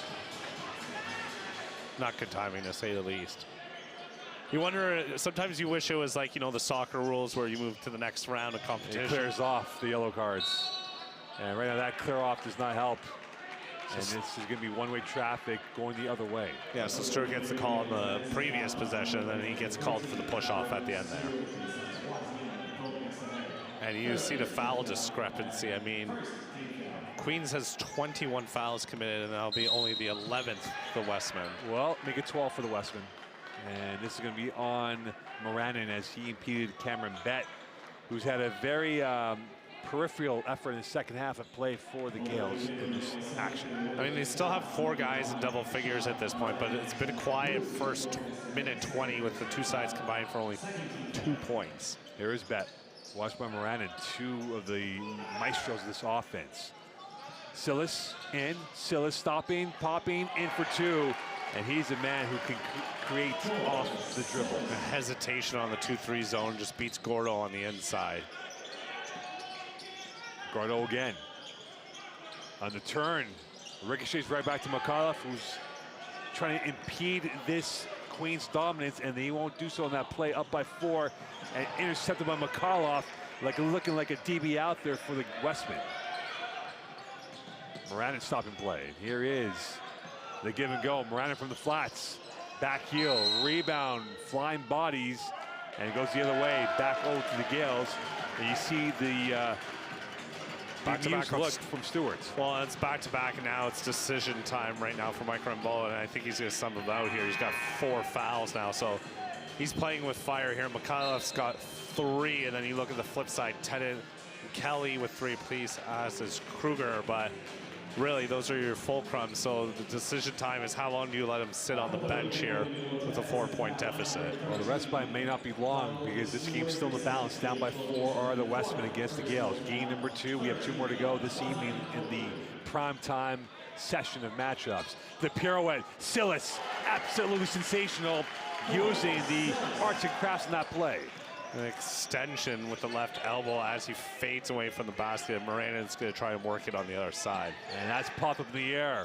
Mensah over Kelvin III, and he will be called for the foul. And Kelvin III not happy about that. I wouldn't be happy either. I mean, I don't know what else he could have done in that scenario. I'd love to see the replay on that one, but stands fairly vertical for the duration of that play. I'm not sure if it's on the follow-through at the end of the day he's going to get called on, but really he didn't do anything from what I could see from the naked eye up here in the booth. Well, he was in the semicircle too on top of that, so perhaps that might have been the situation there. That's a tough one, but I mean, it's one of those things you wonder as a player all the time is even if you are in the semicircles, if I'm standing vertical and the guy's creating the contact, how's the onus on me at the end of the day to move out of that spot because it's a free basket? It's property, that's what it is. Mensah, 1 of 2, he's an 85% free throw shooter, gets it down to 5 with 7:26 left in this ball game. I mean, we could talk about property being a premium in today's society, just like scoring is. We could go all day with that one, partner. Well, you know, you can put the mortgage on this game right now. It might come down to the last shot with the way it's going. The interest rates, so I would say they continue to increase with each passing game here. Well, here is Silas, who's trying to increase the lead. The gloss, again, short. McAuliffe on the cleanup. They got to get out and running because that's where they're dangerous, this team. Draw pass, McAuliffe from center arc. Nylon, right down. Beautiful, beautiful, because again, collapse of the defense, everyone crashes in the paint. They unaccount for McAuliffe, uncontested. Down by 2 are the Westmen. Here is Silas, watched by Alexander, eyeball to eyeball. Going in with the left. Into the jungle, back down low, Tennant, tough play. And Denigan clean up an L6, and they're back up 4. Yeah, Denigan gets a tough basket there, but it's because McAuliffe sells out to come for the help, and that'll be a timeout for the Winnipeg Westmen. Timeout called by Winnipeg, 4-point lead, 6:31 left in this 4th quarter of play. This game's still full of jeopardy and twitch. Stay tuned, you're watching the 2024 U Sports Men's National Championship, presented by Michelob Light on CBC Sports. They don't do it for the likes or for the shares. They do it for the fun of it, for the thrill, for the camaraderie, for the memories. CBC Sports, just because they love it. Hi, I'm here for my 3:30 with a Mr. Greer. Of course, we've confirmed coverage. The patient will be right with you.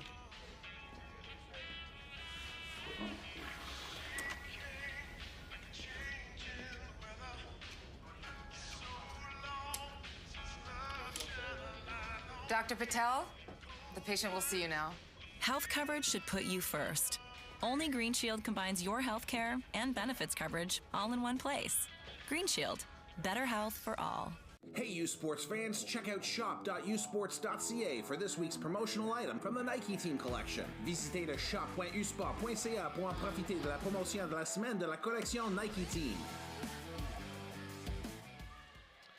We've seen some enterprising play from both these teams in this fourth quarter of action here from St. Foy, Quebec. Greg Campbell, Mo Khan on day number 1, game number 2, and we are going to go into the fourth quarter still in the unknown of what could happen with these two teams. It was muddled for a bit in the early part of this third quarter because the flow wasn't really going in this one direction, but now we're starting to see the flow be much more effervescent than before. Well, and for the Westmen, it's just you have to start playing with a sense of urgency, and Donald Stewart remains on the bench right now with 4 fouls at this point.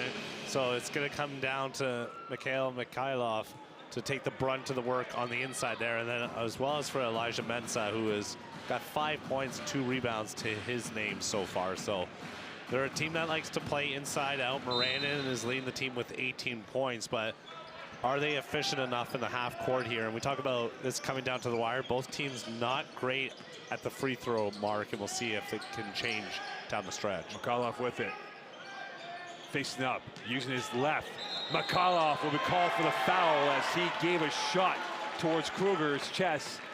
And he's slow to get up right now. He might be out of breath for a second there, but watch here as he goes to work. They feed him on the inside here, squares him up, and then 1, 2, right there. Just a little bit too much when he dips into it at the end of the day, and again flies back a couple extra feet, but they're going to call that in that situation right there. One of the guys you want to get going now with his 4th foul as well. So he's got to stub out, and now they're rolling the dice as they've put Stewart back on the court with 6:13 to go. In this ball game, a 4-point lead for the Gales over the Westmen from St. Foy. Dedigan. Here's Bet for 3. That lacked the purchase, rebounded by Alexander, and Gordo back on the front foot. On that wing side, that's where he likes to shoot, but he's 33% from the mark now, 3 of 9. And here's a 3, miss completely. Alexander using the ingenuity in that play, the hustle play to get that ball off of one of the Queens players in Kelvin III. Yeah, Kelvin's got 11 points, 8 rebounds, but that's why you don't watch the ball when it's going out of bounds in that situation. You know the tenacity in this situation and the heightened expectations. Moranin against Kruger. Give and go. Moranin, kick out. Alexander, will it be rewarded? Not that time. Rebound. Mensah, a dreadnought amongst the hills, and he comes up with 2. Monster board for a team that averages 15 offensive boards a game. Dedigan with it. 1-score lead for the Gales. Whistle on the play as Kruger and Gordo got into a little 2-step tango inside the paint. That'll be his 2nd foul there. But the worst part of it is it looks like they'll head to the line with the bonus situation. It took a while for the bonus to happen in the fourth quarter, but it's here. The thing is, though, look how much time is left when they do get that bonus added up at this point. I mean, it takes a while. You don't want that usually till the 3-minute mark if you're good defensively at this point, but now they head back to the line. They're 9 of 13 coming into this trip. Kruger at the line, 1 of 1. They're up by 3. Every point becomes important in this matchup, with this now being a 4-point lead again. So for both teams, they kept it within striking range of each other. Well, there's just been no definitive sway where at this point, us or the audience knows which way this game is going. Alexander on the byline. Kelvin III with the read, and now back to Kruger, who's glitched up momentarily by the Westman, and now here is Dedigan once more. And that had too much spice in that pass for Kruger. That goes back over to the Westman. 19 turnovers, 17 points right now are the Westmen in terms of converting from that end. And then there's the decision right there made by Mike Rembo. He's going to take out Mensah. He's going to roll with his 2 high premium post players, it's Stewart and Mikhailov, and we'll see how much high-low action or double horns look, which I think they'll run right off the bat here with Moranis. It's been nip and tuck in this game with these two teams. And here's Gordo. There's a switch off. Moranin with Kruger on him. Size mismatch. And another whistle. This would be a foul going against Stewart. And he is giving his viewpoint towards the officiating. That'll be his 5th, more importantly. Now Mensah checks into the game. His offensive one, which is the most frustrating point. And with that, it puts the squeeze on the Westmen, because you talk about, you said it before at the top of the show, their bigs is the passage to victory for them, and now they lose one of them. Well, and that's the thing, is they haven't run a lot of that double horns look that I've been accustomed to seeing for this team, but they go inside out, and now it gets a little thinner in the paint. Silas, triple team, Route 1 finish, and now they're up by 6. Shooting now close to 45% from the field compared to 34 for the visitors. And the cleanup off the Alexander rejection by Mikhailov to get it down to 4. Another offensive board there, their 15th of the game. Connor Kelly, 8 points in the 3rd quarter. And that again against Gordo, and he's going to be called for the foul as Gordo had the right angle in that play going back in favor of the Westmen. And we're seeing this back-to-back plays now. You just cannot extend the elbow at any point. It's a point of focus here in this 4th quarter. They're really looking for it. They've seen both sides getting tossed on those occasions in terms of their offensive sets, and now Brandon's going to direct traffic, and there's that horns look they'll go to. Moranin from the center arc. Missing that. Rebound, new 14 for the Westmen. A reload again for Moranin. Will he come up big this time? And he gives it away. Kruger on the interception. And Queens in no hurry at all to push the agenda with 3:45 left in this ballgame. He's looking for Mikhailov, and they got to get their sorts figured out here defensively in terms of their matchups. Kelly back out to Silas against Mikhailov. The 2 big hitters, the foundation pieces of this program going at it right now. Silas fade from the elbow. Put back. No good. Rebound right to the Westmen. That would have been on the highlight reel if he converted that one. Here to come the Westmen the other way. Alexander back heel. Alexander on the rebound. Alexander losing it. Alexander not so great. And this is going to be a jump ball, and the arrow point towards Winnipeg. What is great is Kruger's effort for the junior there, who averages 4.7 rebounds a game and 8 points. To be able to be on the deck in that situation and still fight for that ball, that'll pay dividends for them down the line here with the flip of the possession arrow. 3:12 left in this ball game, and now it is Mikhailov. Moranin directing traffic overload to his right. Mikhailov against Dedigan. Mikhailov, Alexander missing that. Kruger rebound. It's back-to-back 3-pointers. He's missed now. The team now 6 of 25 from the mark. And they hit about 8 threes per game, the Westmen. Dedigan. 2:45 left. Here comes a chance for Silas against Alexander. 4 left in the shot clock. The fade to the left. And he has the right geometry on that shot. Up by 6. There was a horn there momentarily for a timeout. Mike Rumbo just says let him play, but great defense, better finish. Inside the arc. Miss by Moranin. Rebound Queens. You can feel it starting to slip away here. They just have to lock in defensively despite not finding the basket the last couple times. They got to stand tall defensively here. Silas now watched by Mensah. Kick out. Dedigan. Kelvin the third, and he was caught in 2 minds. This goes back to the Westmen, and that gives them a lifeline down by 6 with 2:02 left. Yeah, it gives them the opportunity they're looking for. I mean, the Gales only commit 14 turnovers a game, and so to be at 21 now is a bit of a disarray for them in terms of their stat averages. Winnipeg's kind of gone dry from the run and play. Another whistle, and down on the ground's Gordo. Wow, that's for Kruger overrunning the screen in that situation. That's not one you're going to like. He's trying to fight over the screen, and because of that, it's going to be a bonus situation. So the best of both worlds for the Westmen here. They get the foul called, get the clock stopped, more importantly, with $1:52 to go. And that's always the important remedy if you're a team in Reading down by 6 are the Westmen. And here's the Galactico in the number 9, Alberto Gordo, at the free throw line. A test of fiber now. And he hits that first one, almost 80% from the line this season for the Westmen. Now they're up to 67% and shooting only 70% as a team, which is 8th in the Can West. 1:52 left, down by 5. And now they're down by 4. They're 17 and 25 from the line compared to 10 of 14 for the Gales. So Westmen doing their living at the paint and at the line. But the averages are almost the same, more or less. Correct.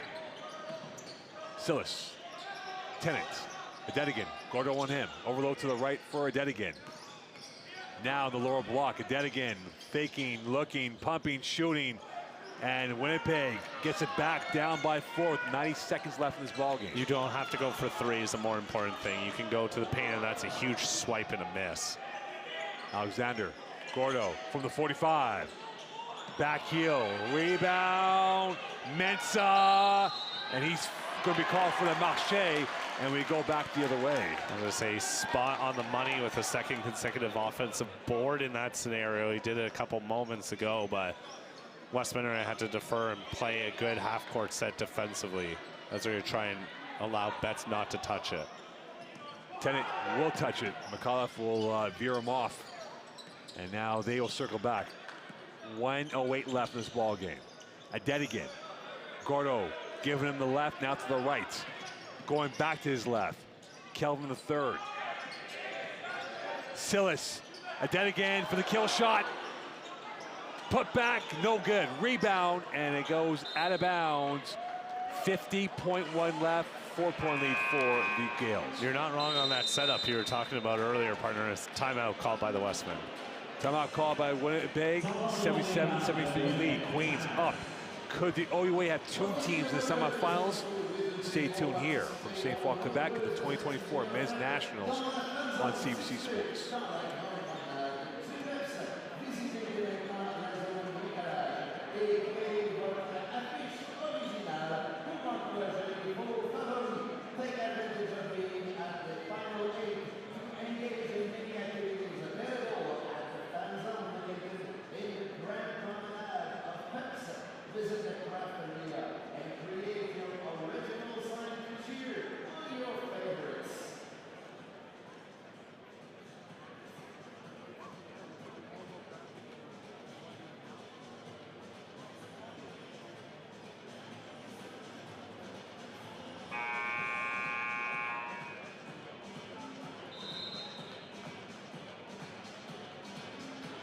Welcome back here. As you can see, the 2 next games on the docket is Laval U Vic at 6 p.m. and at 8 p.m. it is Brock against Dalhousie. We got 2 sumptuous games coming up after this one. This has been a delicious affair here, Greg, with how we've had with Queens and Winnipeg. And it's going to come down, as I said before, maybe to the last shot from either side. Well, it's going to be even better after this, partner. I mean, you have the host playing the #1 team in the tournament, and wait till if you haven't feasted your eyes on Diego Mafia yet, he is a treat to watch in person or on a broadcast. So, I mean, the elite scoring, you talk about the evolution of the basketball game, this kid is the definition of it. But back to this, interesting look by the Gales. They're going to go to the full soft court press. Apparently, Diego Mafia is really breathtaking out there. We'll find out. And here is Miranda, who's been breathtaking for the Westmen. Kelvin third on him. And a whistle, and this will be a foul on the Gales. It'll stop the clock again, more importantly, that head bob there. So they get the stop. You said Miranda into the line right now, who, if you want a guy at the line, I mean, 3rd in the Can West in terms of percentage. So 90% this guy's as close to what you want to call automatic from the line. And Miranda at the line, and they make about 12 free throws per game. 13 times they had 13+ free throws, won 21 and 29 against Laval in this court. 18 and 26, so they're creeping up closer to 70%. Queens at 71%. But again, those 8 missed free throws, though, can be costly for Winnipeg. I mean, they've got the clock stopped both times they have gone tripped, so that might be the flip argument there. Miss, rebound, McAuliffe, rejected out of bounds, and it remains Winnipeg ball, but Tennant might have preserved this 3-point lead, what could have been easily. Well, McAuliffe was beside himself because he thought that ball was on the downward trajectory when he launched that, and then when Tennant followed through at the end there. So could be a huge swing at the end of the day, and one of the things they don't get the benefit of is replay like us up here. We're lucky. We got 4K replay. Our production team has been fabulous so far today, giving me poutine recommendations. And now the recommendation for Winnipeg is to get this basket. A three-pointer ties it up with 37 seconds left. Gordo with it against Beck. Gordo in the paint. Gordo's got it down to 1. 31.6 left. Great shot. It's just where they want to be right now. I mean, Mike Rambeau is clapping his hands here, but Winnipeg's very comfortable in situations like this. And all with Stewart on the bench, by the way. And now a chance here for Queens to add a bit of an insurance policy, up by 1. Yeah, but you just have to run your normal set at this point. You can't play hesitant when you go into the half court, because either way, Winnipeg's going to get another look at the ball one way or another. So if you hit the three-pointer, then yeah, you put the dagger on this game, or you put it closer to a dagger, but you cannot be hesitant in your sets here. And I mean, for Winnipeg, it comes down to a matter of how cleanly are you going to get your switch-offs in the half-court set here, because, you know, Betts has been the killer against them all evening with 16, but quietly, Cole Silas has gotten up to 15 on his own. Tennant's at 12, Kelly's at 11, Kelvin's at 11, so you got 5 players in double figures, but a 1-2 punch with Silas and Beck here with 31 and the team's 77. Well, we are in for what should be a photo finish with these two teams. Both are breathing fire. Both want the win here. A win will put them in the OUA. OUA will have 2 teams in the semifinals. A win today will send at least 1 Can West team into the finals, with Winnipeg set to play Laval next at 6 p.m. East, 3 p.m. Pacific. And it will be inbounded by Silas. But just got to be careful, Mikhailov here with no fouls, even though he's playing with fire at 4. We'll see if they attack Mikhailov. And now here is Silas, watched by Alexander. Malachi Alexander watches Silas with great intent. Overload the one side here intentionally to try and go off that left. Silas knocked over his Tennant. Not enough in the shot clock. Miranda on the switch. Silas in the dance. And then again from the center arc. Missing that 3, and a chance now for Winnipeg to win this game here. 5 seconds left in this matchup.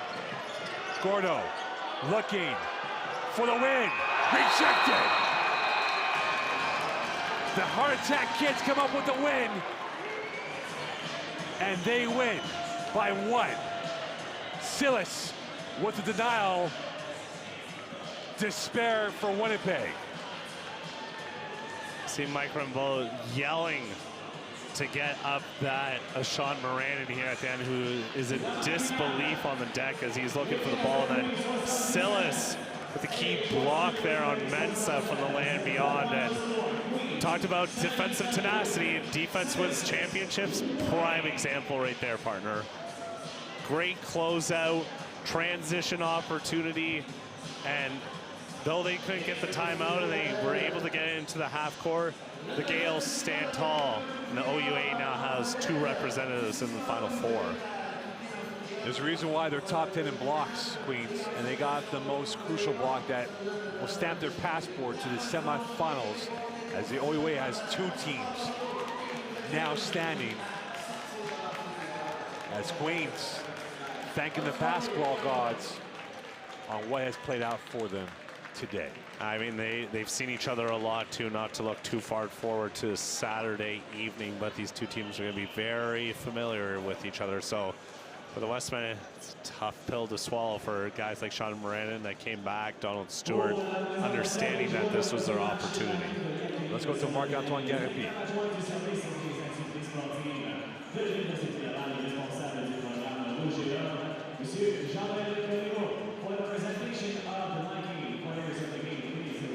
Jean-Noël Corriveau, Assistant Director at Laval University and Head of Rouge et Or Excellence Program.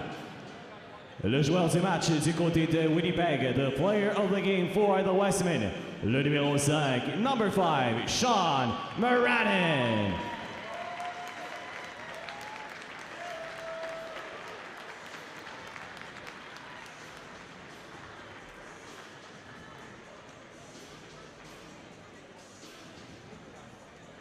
Et le joueur du match du côté de Queens, the player of the game for Queens, le numéro 5, number 5, Cameron Bett. So Cameron Bett, player of the game for the Gales. two guys deservingly so. Brandon finishes 16 from the field, 19 points, 4 rebounds, and then you look at the other side and Bet to lead all Gales and scoring 3 3-pointers, 5 rebounds, 5 assists, 16 points on 5 of 14 shooting. So with that, game number 2 of the Bucks, this was a thriller. And I think for Winnipeg, they're going to rue the day on the missed free throws. They missed a lot of free throws. And here are the highlights right here from the game as we see from quarter 1 to the last quarter play. But I believe Greg, they missed 8 free throws.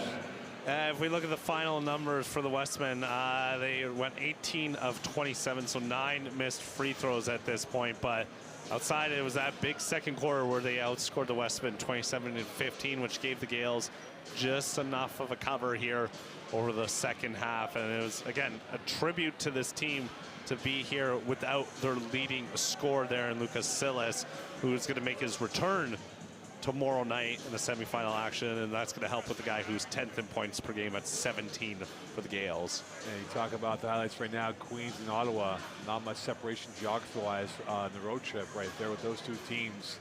Eastern Ontario bragging rights will be on hand because the winner will punch their ticket to Sunday evening's national title game.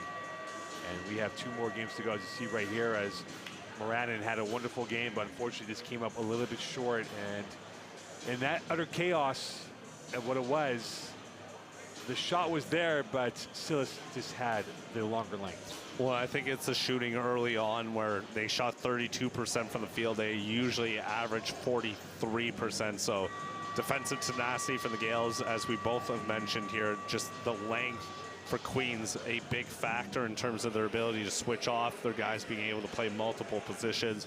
And they really frustrated at the end of the day. I mean, Donald Stewart had to sit the last 4.5 minutes or so, but him and Mikhailov only go for 24 combined, 13 and 11 respectively. Moranin with a great performance at 19, but they stopped the 2 bigs, and for a team that goes inside out, that's a key stop and a win for the Gales defensively and a win in the record column. That'll do it for us for now. We'll be back in 40 minutes. For now, it is going to be a victory for Queens over Winnipeg. Up next, UVic against Laval. The hosts looking to shock the world, perhaps, with the Vikings in town from the West Coast. Stay tuned. We'll speak to you soon. Bye for now. It's that moment again, the one you dream of every night. La seule chose qui te préoccupe, c'est la gloire. Le cheminement de la réussite, of pushing yourself further than ever before. But the true glory is in the shadows. Les sacrifices que tu fais, quand toutes les chances sont contre toi. When you can't push one more second, chase the glory. Visez haut.